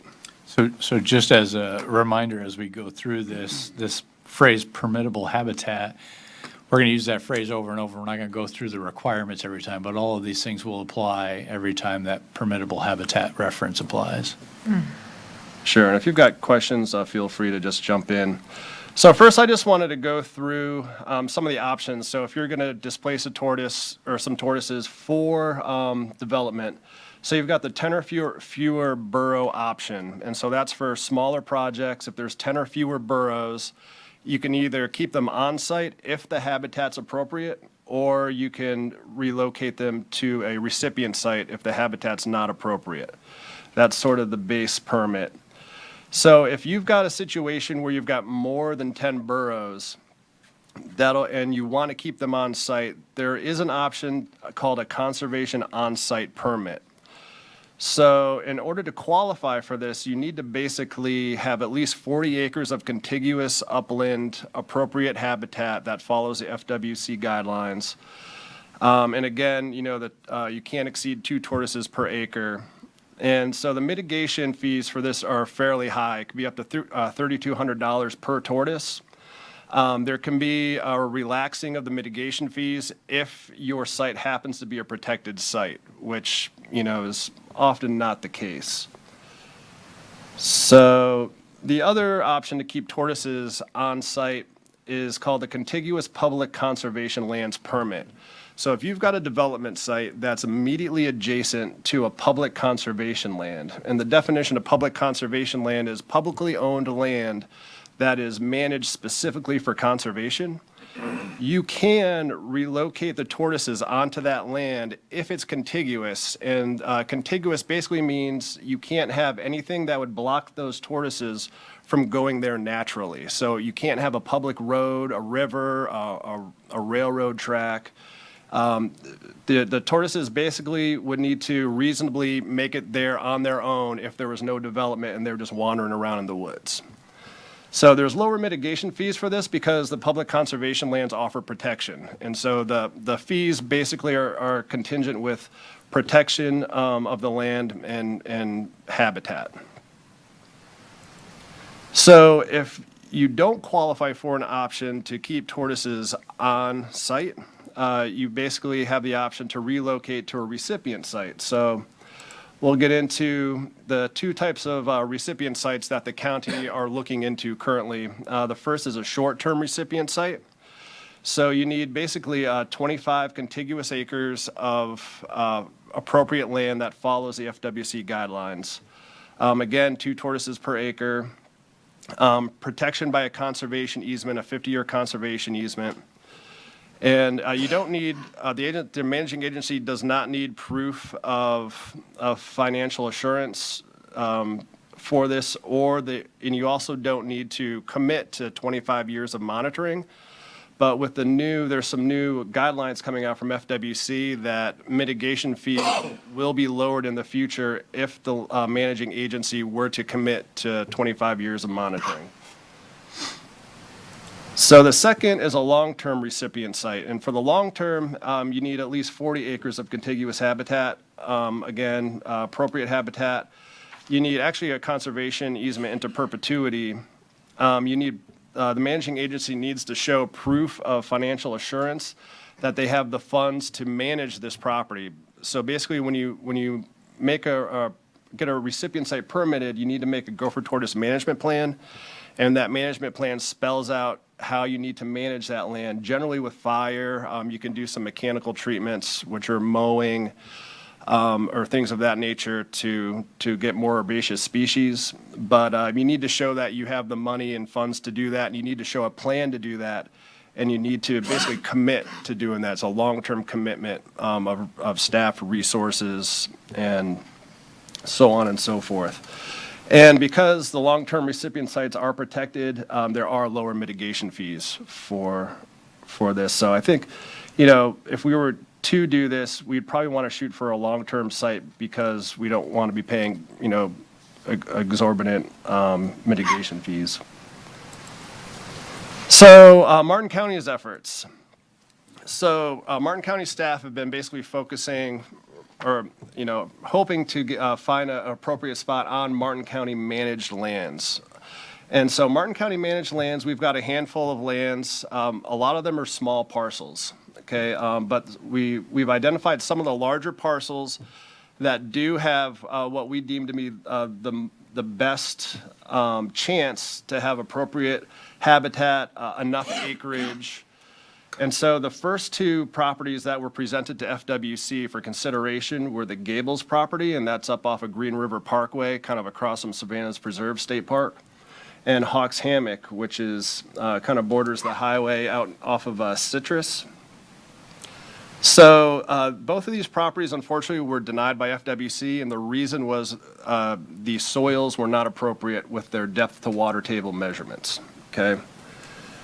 So what we're looking at now, Halpatioke Regional Park, the reason this wasn't basically put to FWC for consideration first is it's got an already high gopher tortoise density. So that's something important to consider because you can only have 2 tortoises per acre. So, but we've got our soils mapped. The soils are marginal, 12 to 18 inches depth to water table, which means that it's possible we can get this permitted if we have appropriate drainage and canals. So we've mapped the canals and drainages at Halpatioke, and we've submitted this information to FWC. And so we're currently waiting. We should be hearing any day whether they say yes or no. So the next step would be if they say, okay, yes, this could be a possibility, we would schedule a site visit. And then if they say yes after the site visit, then the next step would be to do a gopher tortoise density survey. That'll tell us how many tortoises we've got there currently, and that would tell us if we could accept more tortoises there. And then so we would decide from then, okay, well, we can accept, X amount of tortoises, is this going to be worth, managing this land into perpetuity and also doing the monitoring for 25 years. And we're hoping to get an answer that says, yes, this is worth it, because we do have some nice habitat out there. The other larger property we're looking at is Map Creek. It does have marginal soils. Again, we've also presented this to FWC. If they say yes, we'll invite them for a site visit here.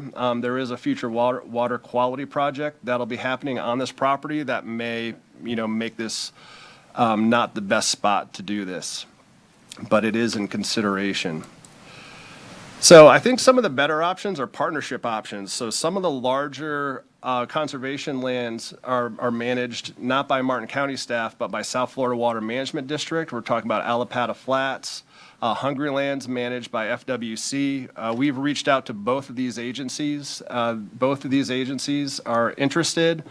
We've been in discussions to say, hey, what can we do? Is there an area out here? Because, on these larger properties, we could theoretically permit larger acreages, accept more tortoises, and then we could share the burden of some of the management.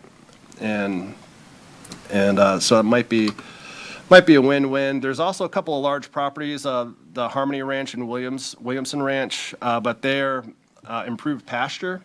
So one of the regulations from FWC is the recipient site cannot be more than 40% improved pasture. So, maybe in the future we could restore those areas. It would take a lot of money and a lot of time, but, in the future that could be a possibility, and we're also looking into that. So another great partnership would be the state parks. There's obviously some very large conservation lands, Atlantic Ridge State Park, Jonathan Dickinson, Sea Branch. So we've got a call scheduled for the first week of October with park staff to discuss any possibilities of partnership with them because they've really got some great lands and they're already managing those lands. And as are we, but with fire to, and that would be appropriate for the gopher tortoises. So, and again, once FWC, with the information we've gotten to them, once they say, okay, yes, this spot would be appropriate, we'd have FWC staff come in, do a site visit. Next step would be the gopher tortoise density survey, and if all is well, then we would go ahead and create a management plan, spell out how we would manage these lands, If it's a partnership, we would probably have to do an MOU or MOA to say, to iron out, who does what and, whose tortoises can go where. But all these things are, certainly possible. And with that, please let me know if you've got any questions. Commissioner Hurd. Yeah, thank you. So the biggest concern that I'm seeing is it must be within 1 mile. That's with the contiguous public land site. So that is if you've got a development site adjacent to public land. If there is a 40 acres or more of suitable habitat adjacent with no barriers where the tortoises could just walk, and that habitat has to be within 1 mile. So then how can you consider Allapattah and Hungryland? So that the contiguous conservation lands is one type of permit for relocation.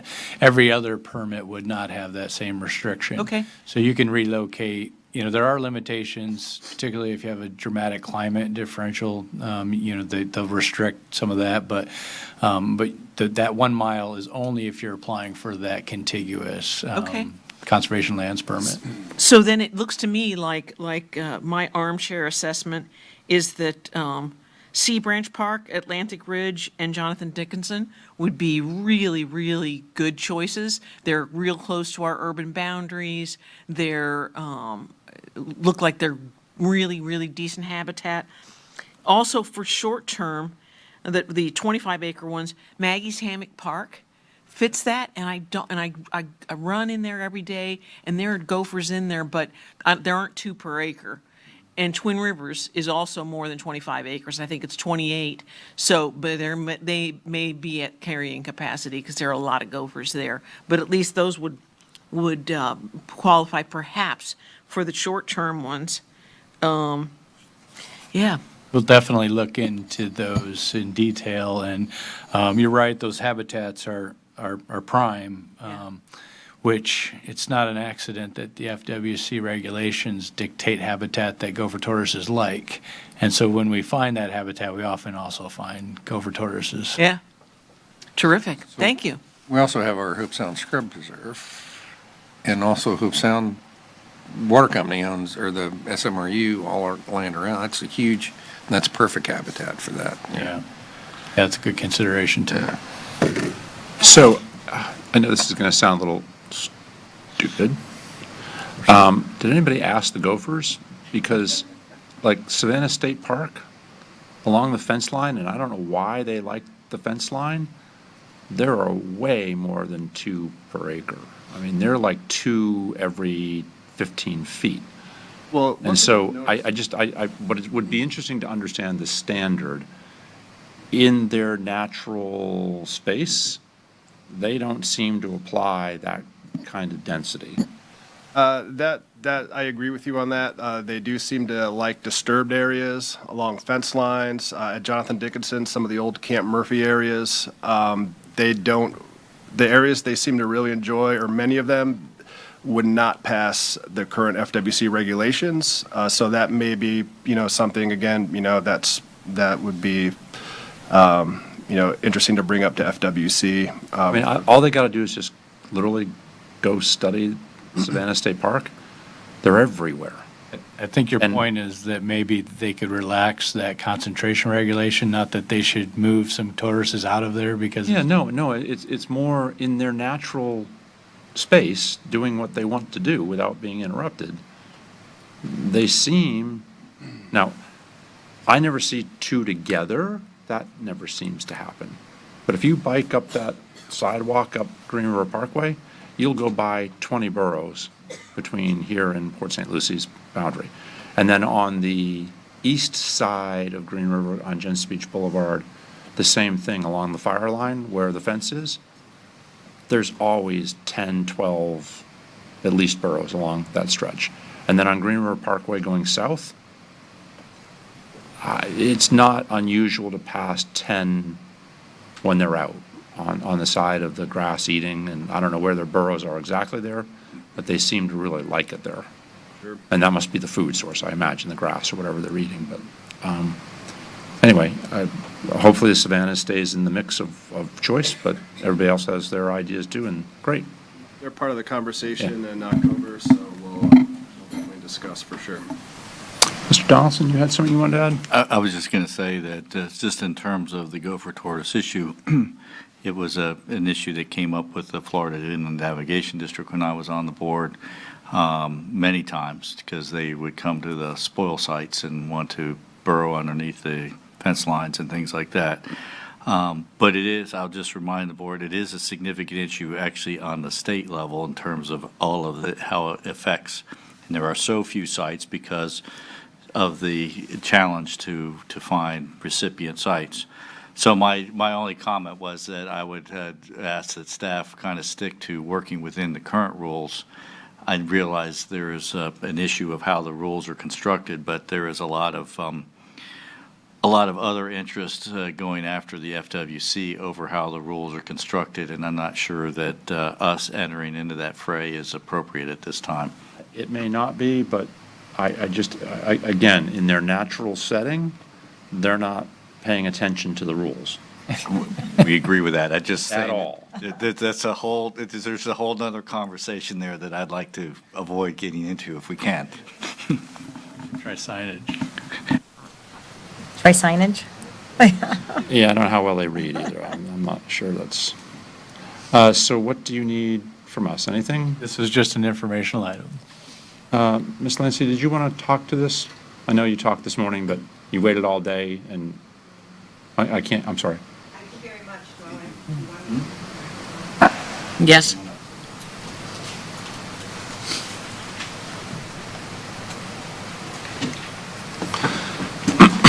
Very much. I wanted to personally thank Mr. Tedford for helping out. Of course, you're welcome. Yes, thank you. Thank you very much. But I do think that it's an issue that doesn't need to wait on. You've been discussing the gopher tortoises, I understand, here for years. And right now, there seems to be a lot of development going on. And I think that when I came here today, I wanted to get some direction from the commissioners. You guys are the ones that are the bosses for these guys here. So if you're just telling them to go ahead and take your time, there's going to be plenty more development out here, and these tortoises have to go somewhere. I wasn't sure what you were talking about, the mitigation fees. The county has to pay mitigation fees? Sure. So whoever is whoa. relocating, sorry, whoever. Oops, sorry. We don't. I speak to you? Okay. From what I understand, I don't know what mitigation fees are. From what I understood, there are only 4 recipient sites in the whole state. And some of them are private. Private individuals have done it because when they relocate the gopher tortoises, they get paid. So there's income coming from receiving gopher tortoises, not only from our county, but, well, we wouldn't get any because it was our county, but from other counties that need to send them away, like we sent away the gopher tortoises from the airport. So I don't know who can answer that question. I thought he could. Is that it, or do you have more? Well, You still have more time if you had more. Well, I think it's an important issue. I didn't get together a whole bunch of people to come. You know, there are a lot of people that are interested in this issue.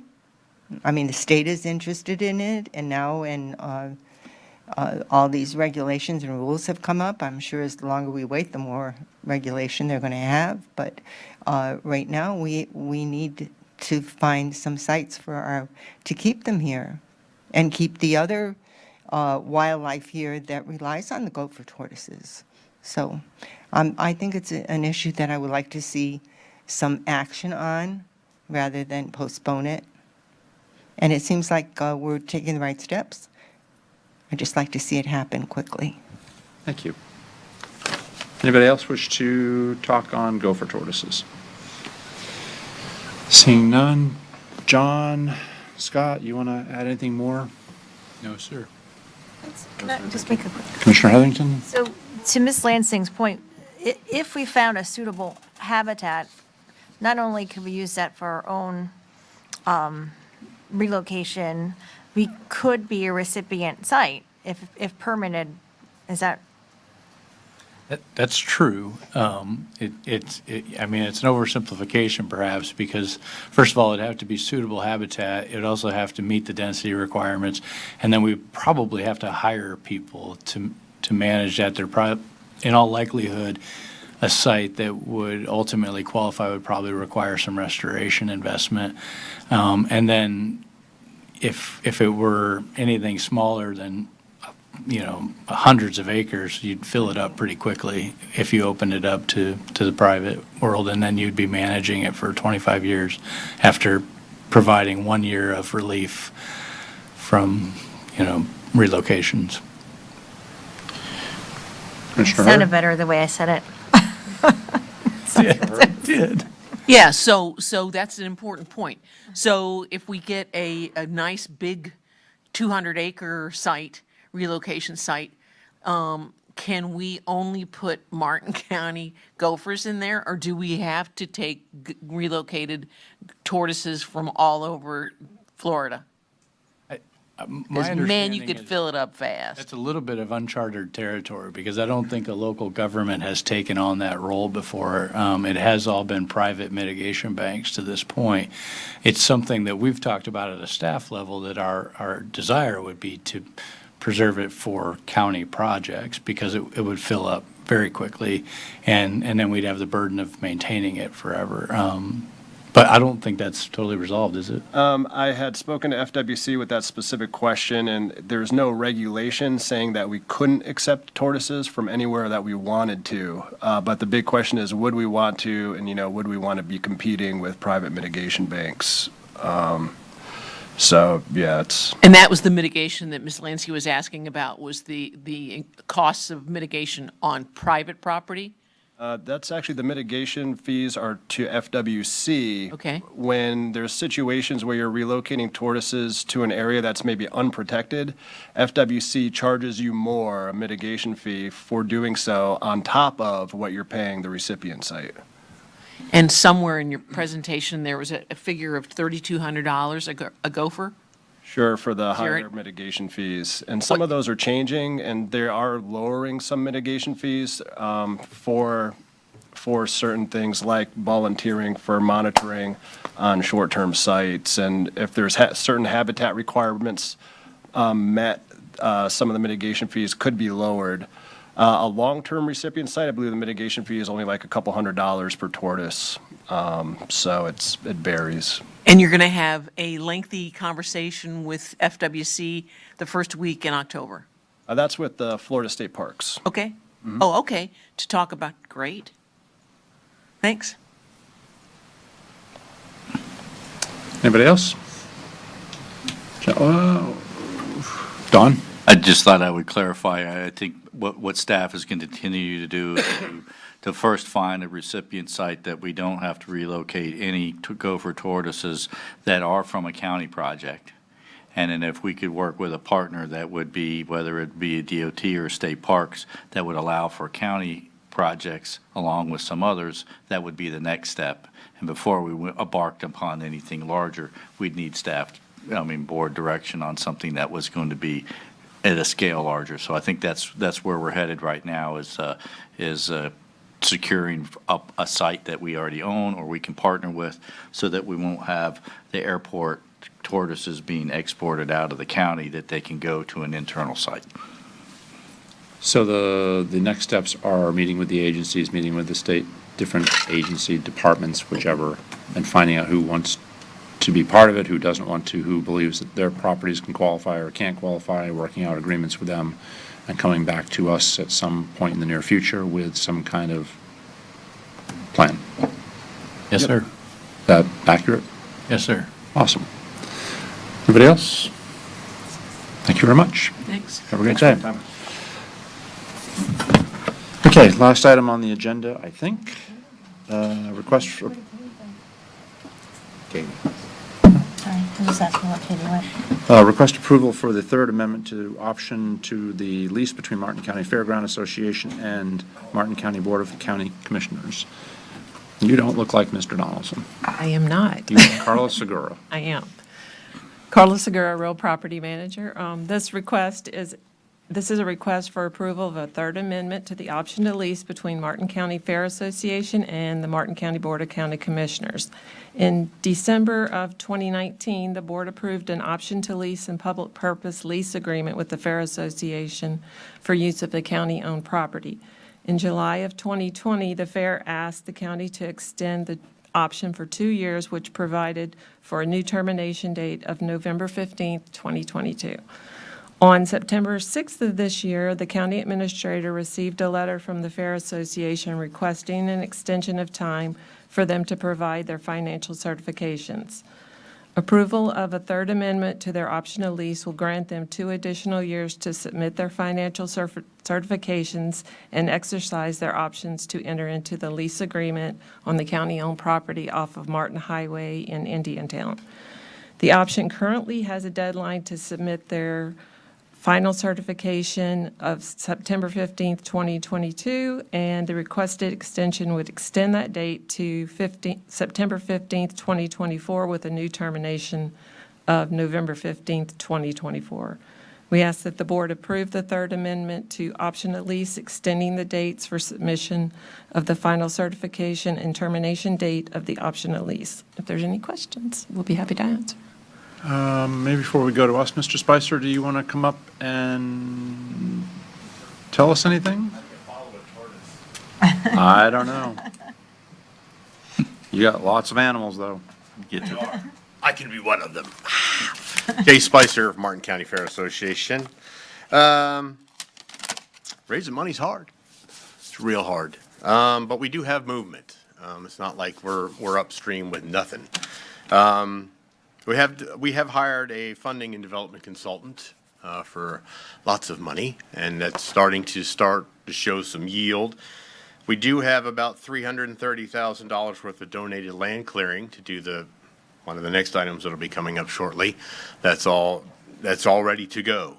I do have $850,000 in FDAX grant money sitting there waiting for us to spend it. Unfortunately, we may lose $250,000 of it because we're not able to spend it on anything yet. We're going to expire on that. So I have to talk to them about that further. We're actually applying for another $900,000 this weekend if the weather holds out. We have about $500,000 in corporate advocacy and support in equipment and attachments and other things from manufacturing companies out there around the country. You know Mr. Ciagalo from the Railroad Club and their efforts to raise $500,000 for their building. We do have advocacy support from the Center for Food Integrity, the Florida FFA, and the Farm Bureau, as they're helping us try to reach our project out to the community in the world and the agricultural to find financial support from groups that aren't from around here. We are supported in donated media by publishing press releases from Lessiter Media in 12 different agricultural magazines around the country. And we're getting a 3 or 4 minute infomercial from RFD TV to promote our project, again, trying to reach the farming community and see who can pitch in and help this come to fruition. Our amphitheater nonprofit group that wants to build the amphitheater and run that they've got $5.4 million committed and funded. They've already bought the steel, the equipment. They're ready to go as soon as we can sign a lease.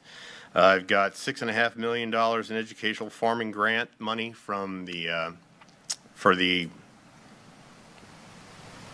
United Farmers Alliance, which is another farming partner that will be helping us put together our educational farm and running that, resources for the children. We still need matching cash to get some of that grant money spent. And I don't know, we're doing all we can given what we have. Great. We just need a little more time. Thank you, Mr. Spicer. Questions? See if there's any questions or discussion. Mr. Commissioner Campy. Mr. Spicer, thank you. I've been sort of partnering with you on this even before I came back into office. 6 years ago. I'm sad that it's taken us this long, and I don't blame you and your efforts in the group. The bar had been raised pretty high on some of the qualifications. I believe personally that were necessary.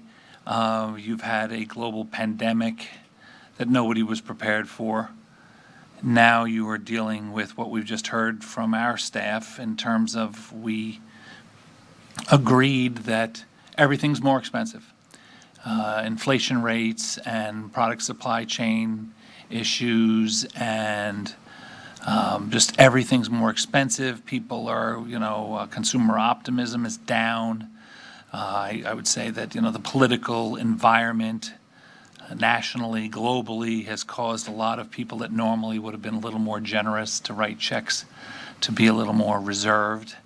So, I don't blame your efforts. I appreciate what you've done. I still am a huge believer and fan in the concept of moving from the 11-acre property in the heart of Stewart, which worked for decades. I've said in the past that you and the association have been a victim of your own success, but part of that has also not been your fault in terms of we have continued to do what we're supposed to do in continuing to promote activities at the airport, promote activities and environmental along the reprographics building at the county that was originally accessory parking for you. So we've strangled the parking because that's what we've been trying to do, is utilize that airport space. I had always felt that the efforts of the FA, the Future Farmers, and the 4-H that was here this morning, and these other kids that are trying to truly have the rural county fair experience got sort of pushed to the side of a midway and the other things that are necessary for people that want to come and participate in the Stewart location. I'd always dreamed, as I'm sure that keeps you up at night, this vision of what our county wants, our heritage in Martin County, letting kids sort of feel comfortable and understanding agriculture. Those are the kids that some of them were here this morning, that's their life. But I'd also like to see the kids from East Stewart and Port Salerno and Palm City and all of our more eastern communities that have no concept of livestock rearing, beekeeping, agriculture, equestrian, archery, soapbox, all the things that a lot of us got to do as kids. As they stay more in the urban side of the community, they'll never get it. And so I still think that, we should be assisting. How many years has the fair been in existence, the Martin County Fair? Since 1935. It's been in that location since 1959. Okay, since 1935 and there since 64, which is as long as I've been around.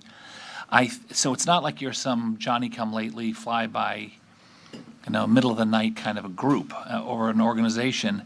I think that at the very least, I hope that my colleagues would agree, at the very least, we can give you additional time. I'd like to see, several years ago, my colleagues voted to make me their liaison for the fair and hoping to move it. It's in currently, I lost a tremendous amount of area within District 5, but the fair's future site is still in my district. And I have met, I think all of us met, till Thomas Jefferson shows up and continues his manifest destiny and Louisiana Purchase. I think we all met with the fair, with the railroad club. And I had committed, because that's a separate group going out to try to raise their own funds for their thing. And I had committed some district funds to assist them, but I can only commit district funds to assist them when they're there in the district. They're not currently in my district. So I hope that my colleagues would agree. I've been through this process with you. We've probably had hundreds of conversations. I know that even your organization of the fair board itself, your board of directors, is evolving. And you have 60% of it. yeah, and so, a lot of the old timers, I feel bad because they were hanging in there for the exciting opportunity to see this thing go to its new permanent, forever home. And so I would make a motion to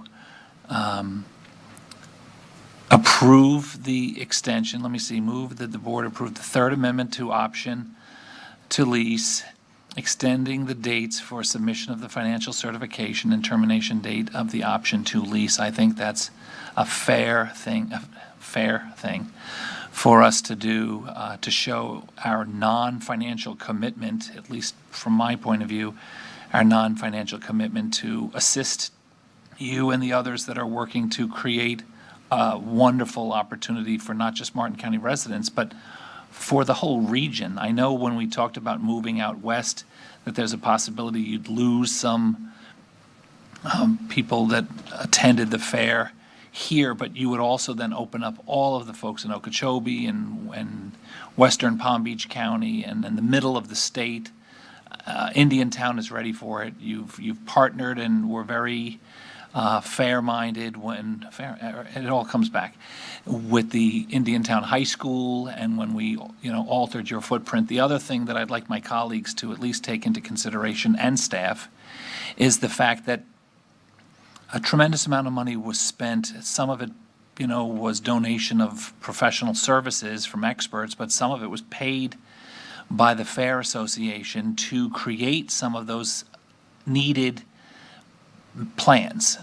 And now with the carve out of the acreage for the Indiantown High School, I know that there was property to the further west, still adjacent, but further west, that would allow you the ability to use your existing expensive plan and shift it. I know that the folks that own or are responsible for that property currently would need to hear something official from the board. I would like my colleagues to take that into consideration as well. It's not gaining you any additional square footage or acreage in this case, but it would allow you to shift an existing plan over. I haven't had a chance to speak, in depth with our county staff, but if they're looking for direction from commissioners, I'm one of them, I would give that direction that would at least give just an assistance to not take one step forward and two steps back for these folks. Thank you. I don't know were you next or Commissioner Hurd? Yeah, I'm looking at the contract between the Fair Association and the county, and it says on or before May 15th, 2020, the fair shall prepare and submit the following information to the county for its approval. Preliminary engineering design plans for preparation of the property. Has that been done? They were done, but now they have to change because we have to kind of start from scratch. Okay, next, a development schedule setting forth development milestones and proposed dates of completion. The development schedule may be phased, provided, however, that such development schedule shall require that the site work and necessary improvements for the property to be utilized for hosting the Martin County Fair be completed within 1 year. Has that been completed? I'm not sure. Okay, well, that's a requirement. Construction of the vertical facilities necessary for a fair office, restrooms, a year-round agricultural and livestock exhibit building, and all infrastructure necessary to support these improvements. Have any of those things been done? None of that been able to happen because we can't get the lease to start working on anything until we have our full financial commitment. Correct? Yes. And Cost estimates? You got those? A Phase 1 environmental site assessment? Been done twice.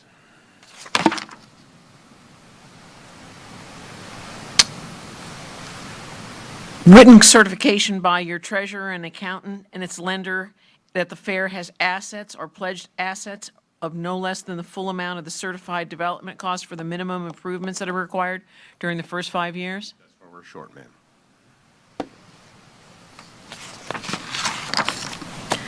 I don't know how we waive these. They're the contract.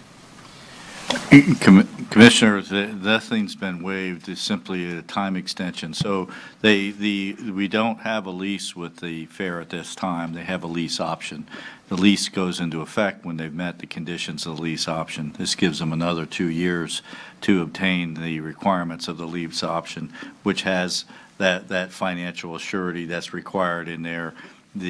So essentially, for the fair to get the lease, they have to have the financial capability of building the infrastructure that is outlined in the agreement. And so that's been the difficulty that the fair has been in, is not to have, while they may have some grants or they don't have the cash match to equate to the total value required in order for them to then get the lease, which would then allow us to give them a building permit to proceed forward. So they have, as Mr. Spicer indicated, they have some pieces of it done, but they have not able to achieve the requirements of the lease option. So this extends the lease option. They don't have a lease with us at this time. They have an option to lease. And this would allow them another 2 years to meet those financial and other commitments outlined in there in order to gain a lease. We would bring forward you a lease when they had met the assurances of the lease option. And how many extensions have the county, has the county granted so far? This is the first extension. There's been, is it the second extension? I'm sorry. Yes.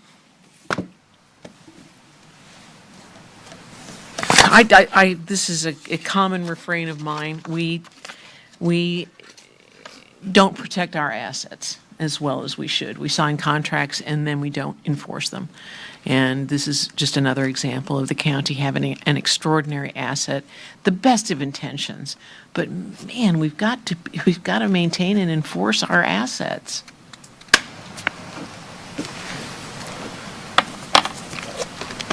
Sept? Yeah.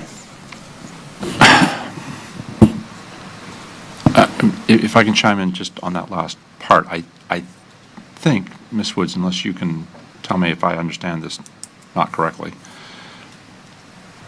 this option lease strategy or direction is exactly just that. It is protecting a county asset, and it's setting up a pathway for the fair to be able to achieve what their goals are, at the same time protecting the county's interest. Am I wrong in that? Mr. Chair and members of the board, Sarah Woods, Martin County Attorney. Yes, this has been used in other instances. Sometimes when the option to lease resulted in a lease, and sometimes during the recession many years ago when it resulted in not being able to lease. And what the intent of having this option to lease and then a lease once they've met is to avoid the situation where a nonprofit would begin constructing something and then couldn't finish it. So what we do is you don't get the lease until you're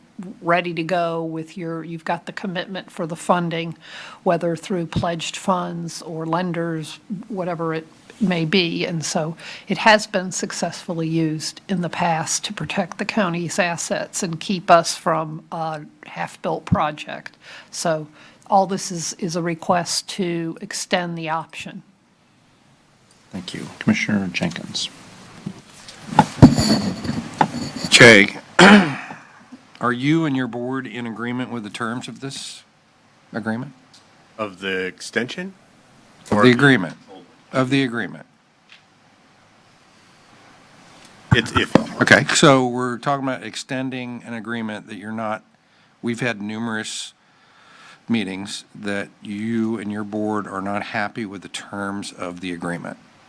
So now you're asking us, and believe me, Jay, I am one of your biggest fans. I really want to see this happen. But we're talking about extending the terms of an agreement that you're not in agreement with, right? We have no leverage, so we kind of accept what we're offered and just go with it. Things can change down the road, but it is what it is, and Again, So we're still going to have meetings, and I can't clear, and I can't do this, and I can't do that, and we're working on the clearing, as you're aware of. I, the end of my rope with those kind of meetings.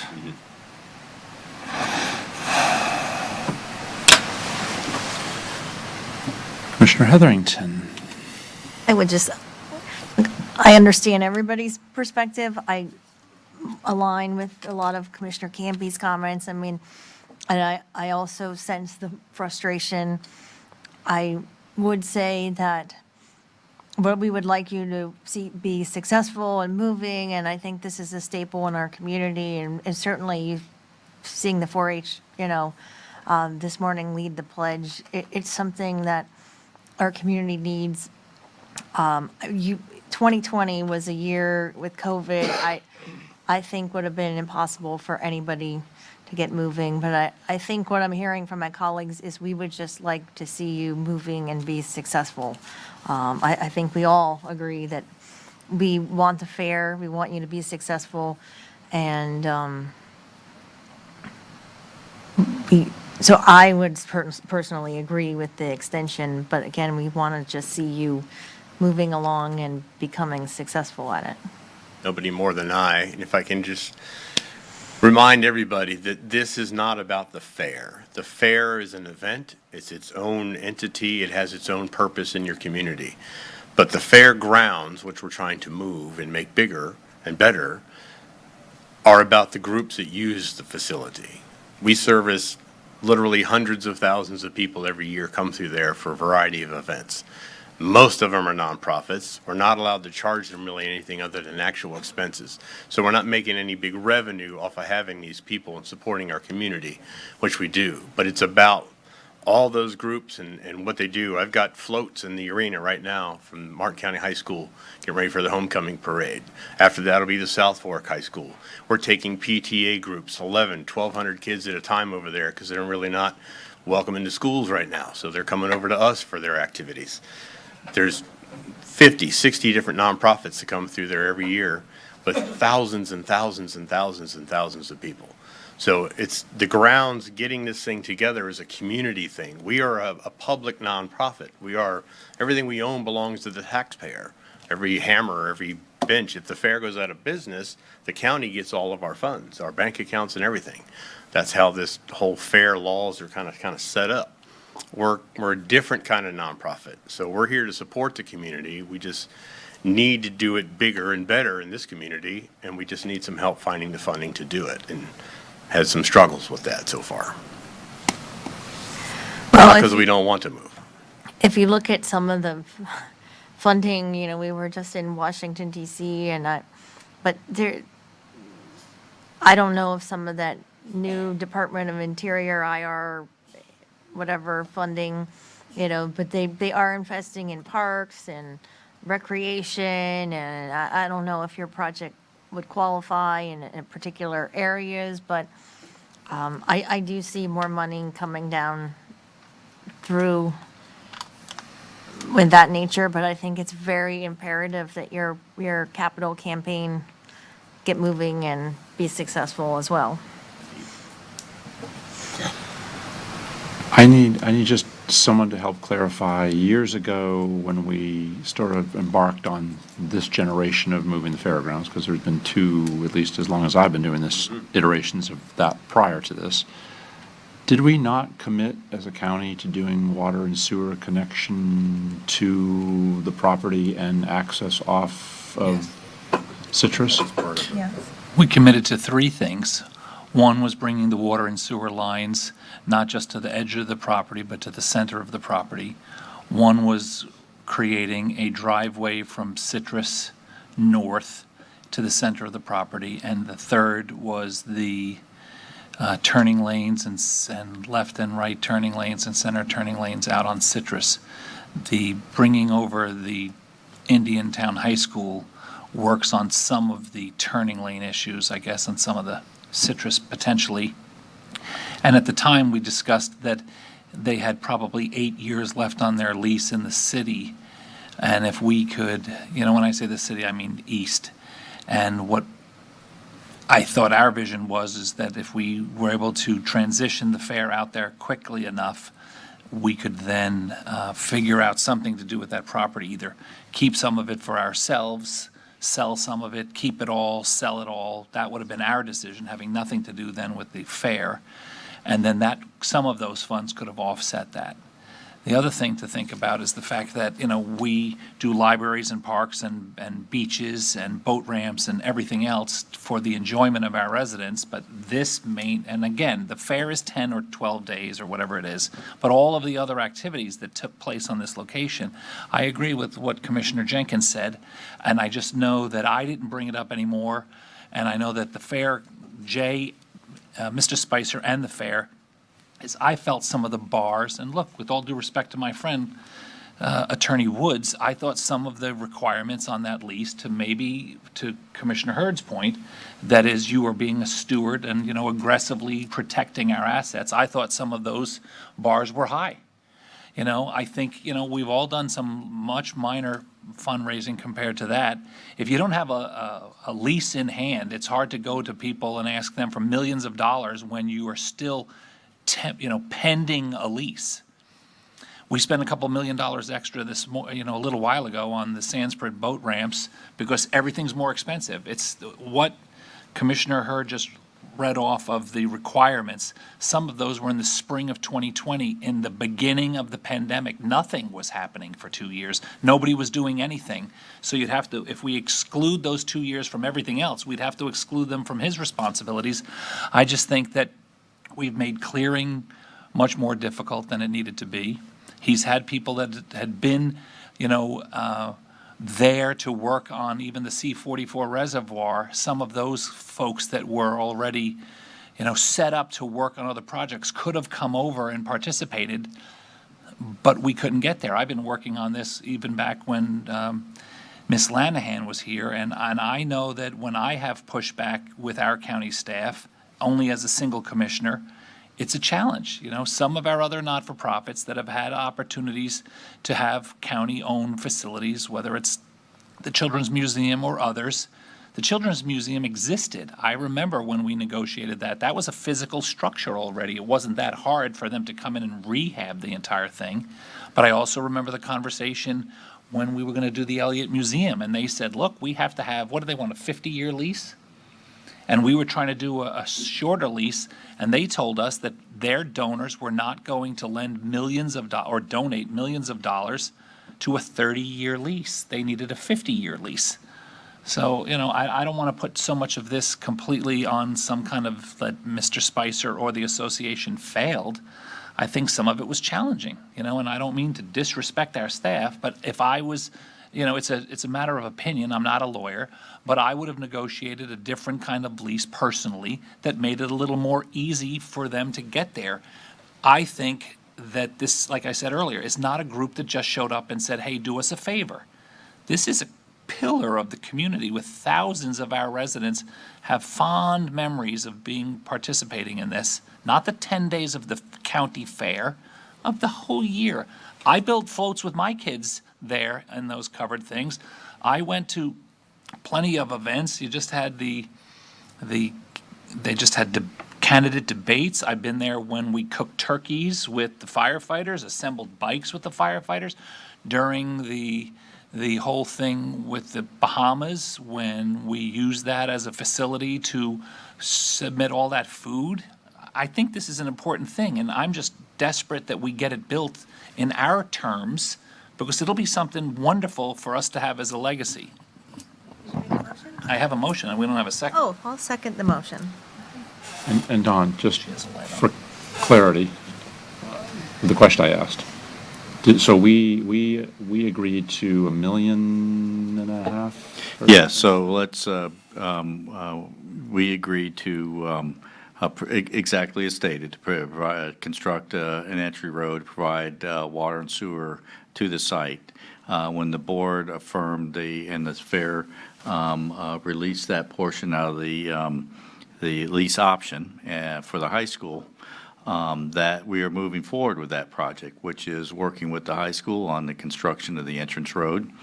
And also coincident with that project is to put water and sewer along that entrance road and into the site. So that is going to be constructed, and of course, you know the timeline for the school, that will be constructed this year.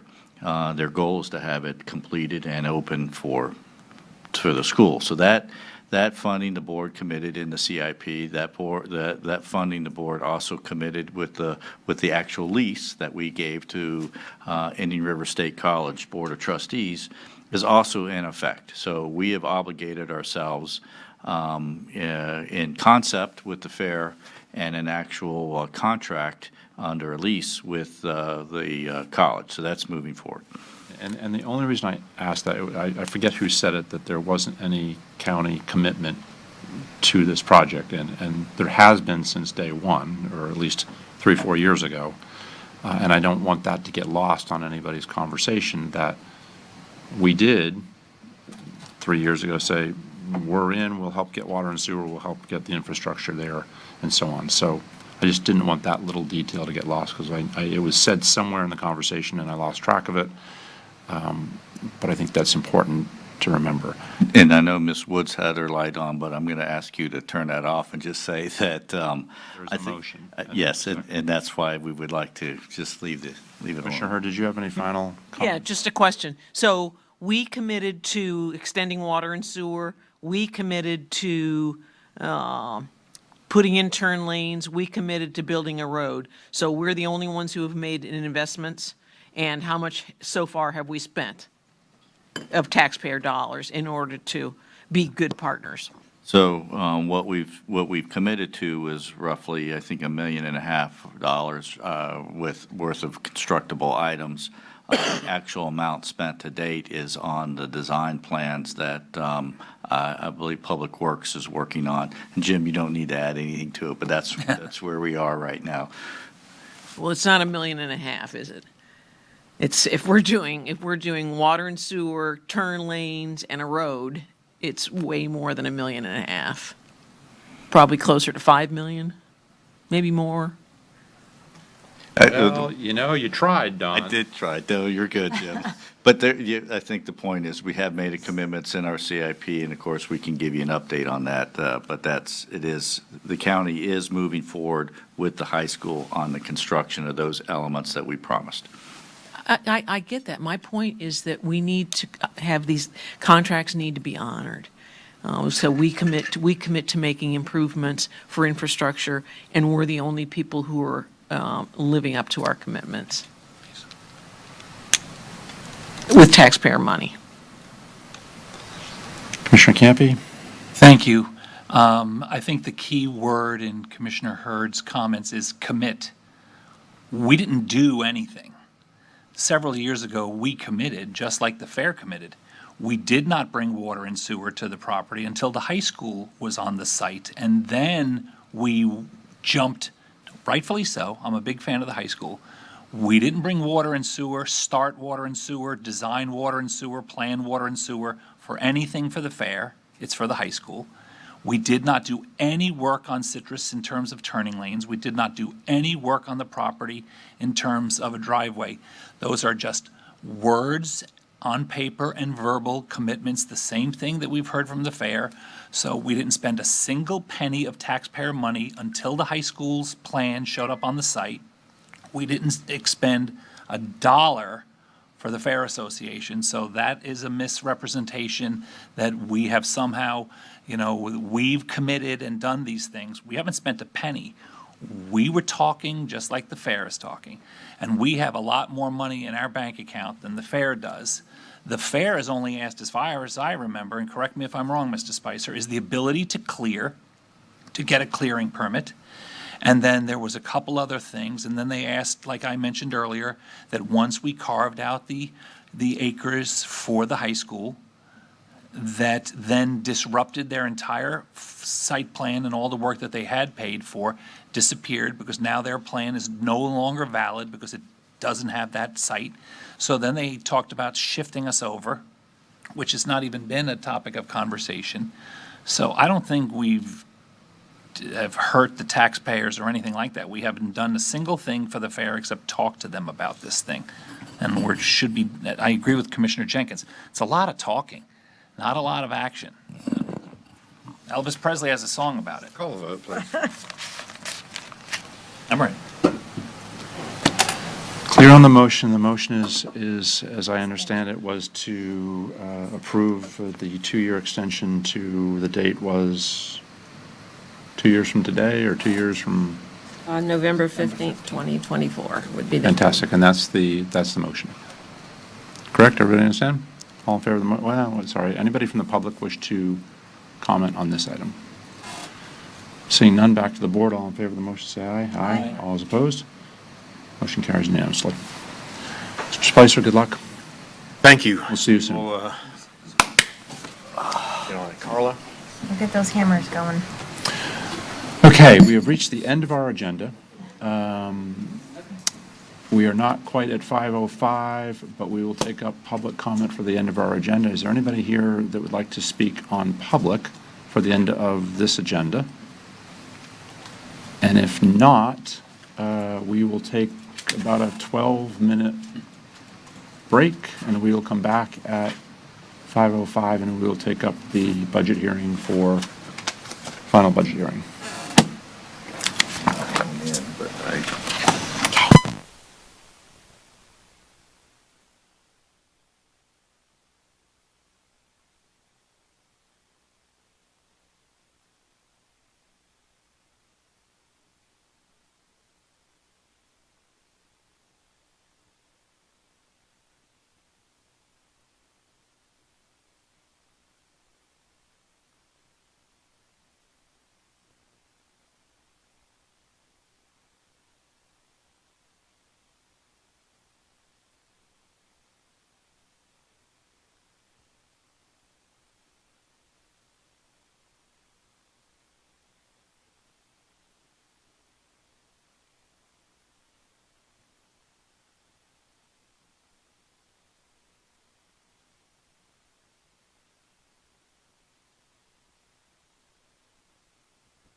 Okay, everybody, welcome back. We are taking up our 505 2023 final budget hearing. I will turn it over to the young ladies at our dais down below. Hey, good afternoon, Give us our overview. Commissioners. Jennifer Manning, OMB Director, and we have Stephanie Murley. Okay, the first public hearing was concluded on 9/13/2022, which we adopted a tentative millage rates as well as the budget. This is the second and final public hearing. It's a formal process required by state statutes. The first substantive issue to be discussed shall be the percent of increase in the millage over the rollback rate and the specific purposes for which the ad valorem revenues are being increased. The board is required to adopt the final millage as well as the budgets. There are resolutions for each taxing authority, millage, and each corresponding budgets, as well as the other county funds that do not have a millage. The resolutions are based on the tentatively approved budget during the first public hearing. The rollback rate may be higher, therefore, the proposed millage may be a decrease in millage over the rollback rate. This slide shows all the rollback rates for the taxing authorities, the increase or decrease in rollback rates, as well as the final millage rate. These rates will be read during the resolution, so I won't go over each one of them. All the millages are within the maximum allowable by Florida statutes. The countywide millage the maximum is 10 mills. The final millage is 6.559. The total MSTU maximum mill is 10 mills, and the total is 3.9818. The reason the ad valorem is increasing is based on the countywide millages, which is 13 million, and the MSTUs, which includes parks, fire, stormwater, the district and special district MSTU of $6 million. The total ad valorem is 19 million. The first set of increases is a CIP, which increased $1.3 million, which was tentatively approved in July and April. The ad valorem that increased roughly 11 million, these are all the other funds countywide, included the constitutional officers, the CRA, property insurance, enhanced waste bin services, staffing obligations, contract obligations, as well as doing business, a cost of doing business, which is gasoline and contract obligations. The ad valorem increases for the MSTUs included the fire rescue contract obligations and FRS impact, the fire rescue fixed asset replacement reserves, the county CRA obligation for fire, parks, stormwater, and roads, the cost of doing business for fuel, medical supplies, and equipment. There was also a half an FTE allocated. And the reserves was, for salary increases is $598,000. I shouldn't start listing the amounts, but they're on, because they're on the slide. And the road MSC staff redistribution. We also had the landscape irrigation maintenance, sidewalk asphalt repairs, as well as mowing and landscaping, and the district MSU increases. So the final millages compared to FY22 for the countywide, it's 6.7934 for FY22 and 6.5559 for FY23, which is it's a decrease of 3.495%. The MSTUs FY22 is 3.4734. FY23 is 3.4078, which is also a decrease of 1.888. The total millage countywide and MSTUs compared to FY22, which is 10.2668, and FY23 9.9637, is a negative 2.953. Just in summary, the taxable value for FY22 was $25 billion, and in FY '23 is $28 billion. The total ad valorem in FY '22 was $226 million, compared to FY '23, which is $245 million. The total budget is $526 million, compared to the FY '23, $559 million. The total positions on the board, for the board, is 1,093 in FY '22 and 1,100 in FY '23. Constitutional officers' positions, 745 in FY '22 and 752 in FY '23. Again, the total millage compared to FY '22 is 10.2668, and FY '23, 9.9637. So that concludes the presentation of why the taxes increased. The resolutions for the final adoption budget is included, as I mentioned. You do not have to read them in full, but you must state the taxing authority, the rollback rate, the percent increase or decrease over the rollback rate, and the millage to be levied. For that, if you have any questions. Commissioners, any questions for our staff?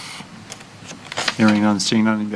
Anybody from the public wish to comment on the final adoption of the FY '23 final budget proposal? Seeing nobody, I will start with the resolutions, if you all are okay with that.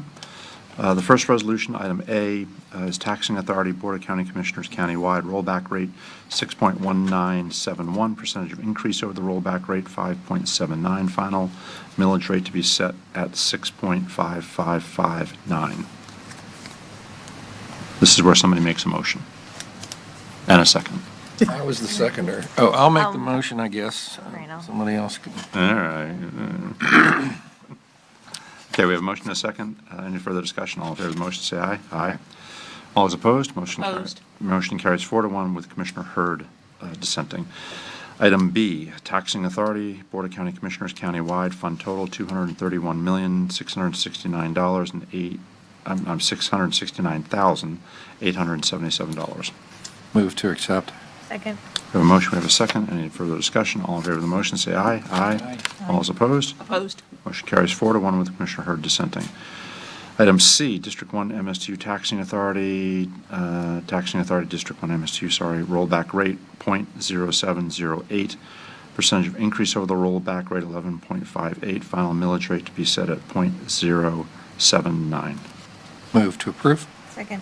We have a motion and a second. Any further discussion? All in favor, say aye. Aye. All is opposed. Motion carries unanimously. Taxing Authority, District 1, fund total $337,958. Move to approve. We have a motion. We have a second. All in favor of the motion, say aye. Aye. All is opposed. Motion carries unanimously. Item E, Taxing Authority, District 2 MSTU, rollback rate .1014, percentage of increase over the rollback rate, a reduction of 1.78, final millage rate to be set at .0996. Move to approve. Second. We have a motion and a second. Any further discussion? All in favor, say aye. Aye. All is opposed. Motion carries unanimously. District 2 MSTU, Taxing Authority, fund total $215,000 even. Move to approve. Second. We have a motion and a second. Any further discussion? All in favor, say aye. Aye. All is opposed. Motion carries unanimously. Item G, Taxing Authority, District 3 MSTU, rollback rate .0467, percentage of increase over the rollback rate, a reduction of 1.50, final millage rate to be set at .046. Move to approve. Second. Motion and a second. All in favor of the motion, say aye. Aye. All is opposed. Motion carries unanimously. Item H, Taxing Authority, District 3 MSTU, fund total $208,000. Move to approve. Second. Motion and a second. All in favor of the motion, say aye. Aye. All is opposed. Motion carries unanimously. District 4 MSTU Taxing Authority, District 4 MSTU, rollback rate 0.0592, percentage of increase over the rollback rate 5.74, final millage rate to be set at .0626. Move to approve. Second. Motion and a second. All in favor, say aye. Aye. All is opposed. Motion carries unanimously. Item J, Taxing Authority, District 4 MSTU, fund total $214,390. Move to approve. Second. We have a motion and a second. All in favor of the motion, say aye. Aye. All is opposed. Numbers back on the page. We got letters this Letters time. again. Back on letters. All those in Little favor? things. Simple things. Donna? Thank you. All those in favor of the motion say aye. Aye. All those opposed? Motion carries unanimously. Taxing Authority, District 5, MSTU rollback rate. Item K, .0623, percentage of increase over the rollback rate, 6.26. Final millage rate to be set at 0.662. Move to approve. Second. We have a motion and a second. All in favor of the motion say aye. Aye. All those opposed? Motion carries unanimously. Item L as in Larry. Taxing Authority, District 5, MSTU, fund total $270,658. Second. We have a motion and a second. All in favor of the motion say aye. Aye. All opposed? Motion carries unanimously. Taxing Authority, Special District A-61, Hutchinson Island MSTU, rollback rate .2198, percentage of increase over the rollback rate .36, final millage rate to be set at .2206. Move to approve. Second. Do mine. You just wanted to do yours, that was it? Yeah. Oh, okay. Lazy. And that was item M. We have a motion, we have a second. All in favor of the motion say aye. Aye. All is opposed. Motion carries unanimously. Item N is Nancy, District, Special District A-61 MSTU, Hutchinson Island, fund total $392,250. Move to approve. Second. We have a motion and a second. All in favor say aye. Aye. All is opposed? It's a little quiet down here. Motion carries unanimously. Item O, Taxing Authority, Fire Rescue MSTU unincorporated, rollback rate 2.454, percentage of increase over the rollback rate 7.27. Final millage rate to be set at 2.6325. Move to approve. Second. We have a motion and a second. All in favor of the motion say aye. Aye. All is opposed? Motion carries unanimously. Item P is in Peter, Fire Rescue MSTU unincorporated, Taxing Authority MSTU, Fire Rescue MSTU unincorporated. Fund total $62,215,586. Move to approve. Second. We have a motion, we have a second. Any further discussion? All in favor say aye. Aye. All is opposed? Motion carries unanimously. Taxing Authority, countywide MSTU, unincorporated stormwater and road maintenance, rollback rate .5423, percentage of increase over the rollback rate 9.09. Final millage rate to be set at .5916. Item Q. Move to approve. Second. We have a motion, we have a second. All in favor of the motion say aye. Aye. Aye. All is opposed? Motion carries unanimously. Item R is in Robert. Taxing Authority, countywide MSTU unincorporated stormwater and road maintenance fund total $11,206,765. Move to approve. Second. A motion and a second. All in favor say aye. Aye. All is opposed? Motion carries unanimously. Item S is in Sam. Statewide, countywide, statewide. What? Where did that come from? Countywide MSTU Parks and Recreation Taxing Authority, MSTU Parks and Recreation. Rollback rate, .1696, percentage of increase over the rollback rate, 8.31. Final millage rate to be set at .1837. Move to approve. Second. We have a motion and a second. All in favor of the motion say aye. Aye. All is opposed? Motion carries unanimously. Item T, Tom. Taxing Authority, MSTU Parks and Recreation, fund total $3,778,543. Move to approve. We have a motion and a second. All in favor of the motion say aye. Aye. All is opposed? Motion carries unanimously. Non-taxing fund, general unincorporated fund, fund total $5,978,740. Item U. Move to approve. We have a motion and a second. All in favor of the motion say aye. Aye. All is opposed? Motion carries unanimously. Item V is in Victor. Non-taxing fund, building and permitting, fund total $10,037,000. Move to approve. Second. We have a motion and a second. All in favor of the motion say aye. Aye. All is opposed? Motion carries unanimously. Item W, impact fee funds, non-taxing fund, impact fees, fund total $4,087,000. Move to approve. Second. We have a motion and a second. All in favor say aye. Aye. All is opposed? Motion carries unanimously. Special reserve funds, non-taxing fund, special reserve, fund total $24,447,520. Item X. Move to approve. Second. We have a motion and a second. All in favor say aye. Aye. Aye. All is opposed? Motion carries unanimously. Item Y is in Yellowstone. Nice.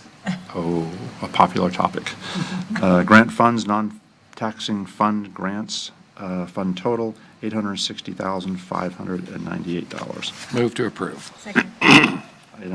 Sorry, we have a motion and a second. All in favor of the motion, say aye. Aye. All is opposed. Motion carries unanimously. Item Z as in zebra, non-taxing fund, other debt services fund total, $9,264,181. Move to approve. Second. We have a motion, we have a second, multiple seconds. All in favor of the motion, say aye. Aye. All is opposed. Motion carries unanimously.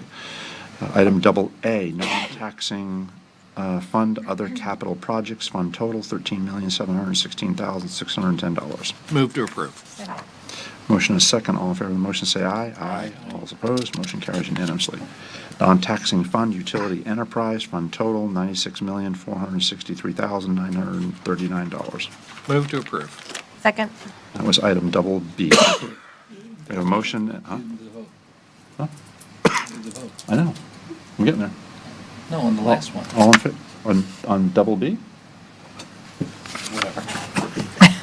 Double A. Did we skip double A? You got a motion in a second, but you didn't do the vote. Let's do that one again. Non-taxing fund, other capital projects fund total $13,716,610. We had a motion, we had a second. All in favor, say aye. Aye. Ooh. All those opposed, motion carries unanimously. Item double B, non-taxing fund, utilities enterprise fund total, $96,463,939. Move to approve. Second. Motion is second. All in favor, say aye. Aye. All is opposed. Motion carries unanimously. Item double C, solid waste enterprise fund, non-taxing fund, solid waste enterprise fund total, $36,540,175. Move to approve. Second. We have a motion and a second. All in favor, say aye. Aye. All is opposed. Motion carries unanimously. Airport Enterprise Fund, non-taxing fund, Airport Enterprise Fund total, $2,472,283. Double D. Move to Donaldson. approve. Second. We have a motion and we have a second for Don Donaldson. All those in favor say aye. Aye. All those opposed. That's his salary. Motion carries unanimously. Item double E, Golf Course Enterprise Fund, non-taxing fund, Golf Course Enterprise, fund total, $2,130,699. Move to approve. Second. We have a motion, we have multiple seconds. All in favor of the motion, say aye. Aye. Aye. All is opposed, motion carries unanimously. Non-taxing fund, Internal Services Fund, fund total, $35,421,776. Move to approve. Second. We have a motion and a second. All in favor, say aye. Aye. All is opposed. Motion carries unanimously. Trust funds, non-taxing fund trust, fund total, $115,000. Move to approve. Second. That was item double G. We have a motion, we have a second. All in favor, say aye. Aye. All is opposed. Motion carries unanimously. And last but not least, Community Redevelopment Area Trust Funds, non-taxing fund, Community Redevelopment Area Trust, fund total, $6,932,230. Double H. Move to approve. We have a motion, we have a second. Any further discussion? All in favor, say aye. Aye. All is opposed. Commissioner Jenkins, anything for the end of the day? Nothing. Commissioner Heatherington? No, I'm all set. Commissioner Campy? I'm set. Commissioner Hurd? Do we have a significant update on the Ian? Yes. We do have a brief update, and that's why I'm distracted by my messages from staff who are at the AOC getting our update. So the track is unfortunately continuing to track more east than originally predicted. It's also strength at landfall is also higher than originally predicted. So it's expected to land at a Cat 3 or Cat 4. So given those conditions and the size of the storm, it's, we had been obviously in the edge of in a hurricane watch. We're still not in a hurricane watch at this point. I will verify that. But so we do have a tropical storm warning, which means we will experience tropical storm winds. And so given that, in discussions with staff earlier, we will be closing our offices tomorrow, and only essential staff will report. So we had already looked at what triggers would invoke that. Our Indian River course, they're much closer to, they'd already decided to close. The school board has closed for school tomorrow and Thursday. St. Lucie County is closed, the city of Port St. Lucie. And our sheriff's department, I believe, is only asking essential employees to come in tomorrow. So we'll be doing the same. I will be asking some of our staff who would like to come in and assist if they live close by, can help, because I think, it's important for us to man as many phone calls and deal with the citizens as we can. Our public works employees will be working, our utilities employees. There is a large group of your employees that work anyway during these events. We'll be trying to protect and respond to citizens for if there's flooding events or things like that, or if there are some, I would expect minor damage from wind in this particular case, or unless we get some more errant tornadoes.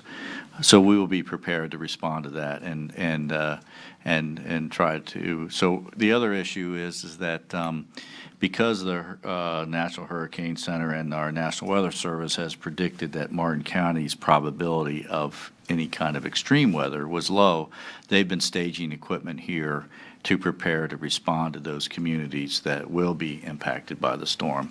So we are also looking for staff to prepare and assist our emergency operations and assisting the state with their staging operations, and if they need any assistance. That's the other reason why we're going to try to have as many staff available here so that we can assist the state, help our neighbors should they need us. So that's where we are. You have any questions? Commissioner Hurd, did you have a? Good luck, Mr. Gordon. So yesterday we had a screen up at the EOC on timelines. Do we know what we're thinking timeline? Yesterday it was like Wednesday afternoon, evening. Has that slowed? Is it more into Thursday? It's sped up, but if you have some better details than what I have on great. That's so if you're right, Commissioner, yesterday it was Wednesday at noon that we had the onset of tropical storm winds. You can see that's going to happen sometime before the morning. Okay, so my reason for asking that is there will be some significant decisions to make. Today is Tuesday, tomorrow morning, right? Yeah. Well, the decisions are being made as we speak. Actually, we've triggered them. Yes. Well, no, so my concern is that we haven't activated any shelters, right? And that's too late for that. So let me be clear. We don't need to evacuate the barrier islands or any areas to flood. So the issue isn't a prediction that hurricane winds are going to hurl objects through the air. We will have tropical storm winds and high gusts. So it would mean that for our employees coming to work, it would be not a good situation to drive to and work at periods when those bands are coming through. And so largely our parks are open. If the sky's clear at times, or if it's cleared predictably for a long period of time, our lifeguards would be on standby to come in and do that. So county, you won't be able to go pay your utility bill. The courts are already closed. So those types of things will be, but our parks will be open except for the closure of Bathtub Beach that was referenced. No evacuation zones are required because of storm surge nor wind event that would require us to close anything. Okay, and I'm trying not to be an alarmist, but the current trend of the track has been moving much more our direction. Yes. So I'm just. Could keep moving in our direction. If it does keep moving in our direction, do we have alternative plans? Yeah, absolutely. I think the chief said it well, that we are well prepared to react quickly. I think, as I kind of stated earlier, I have my dress shoes on and my jacket for the day, but my tennis shoes and my rain jacket are also in my office ready to go. And the rest of the staff have actually been doing that in our field operations all along. So Sally has, and with the school board, the ability to open a shelter if we need it, or get special needs folks to a shelter. And a lot of those are obviously a function of the prediction of either low-lying areas being flooded and inaccessible, or power outages to a certain extent that aren't going to be redone, that we can call it into action. So we do have the ability to open the shelters for our own citizens. I think it'd be more likely that if we have to open a shelter, it might be to the fact that other areas need them due to evacuations from other parts of the state. The National Weather Service has been pretty consistent on our low probability of having, let's say, the storm come over us, but the wind field is larger, and having tropical storm winds is now highly likely, a high probability, and you may have some hurricane gusts during a squall coming through. But, and so for those reasons, it's, we don't want our workers commuting from a long distance into the office. We're closing. Those workers who can come here and volunteer, I'd like them to be here. Those essential employees that are required to be here will be here. Okay, Commissioner Campy. I forgot to mention that tomorrow is also one of our colleagues' birthday. It's Commissioner Jenkins' birthday tomorrow. I wish you a happy birthday. Yeah, I forgot about that. Wow, look at you. Okay, Jim, any final comments for this evening? Don covered stole your whole presentation. Everybody out there in TV land, just pay attention, watch the updates as they come along, and do your thing. Commissioner Woods.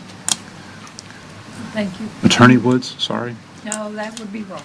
Okay, Steam. then we are adjourned.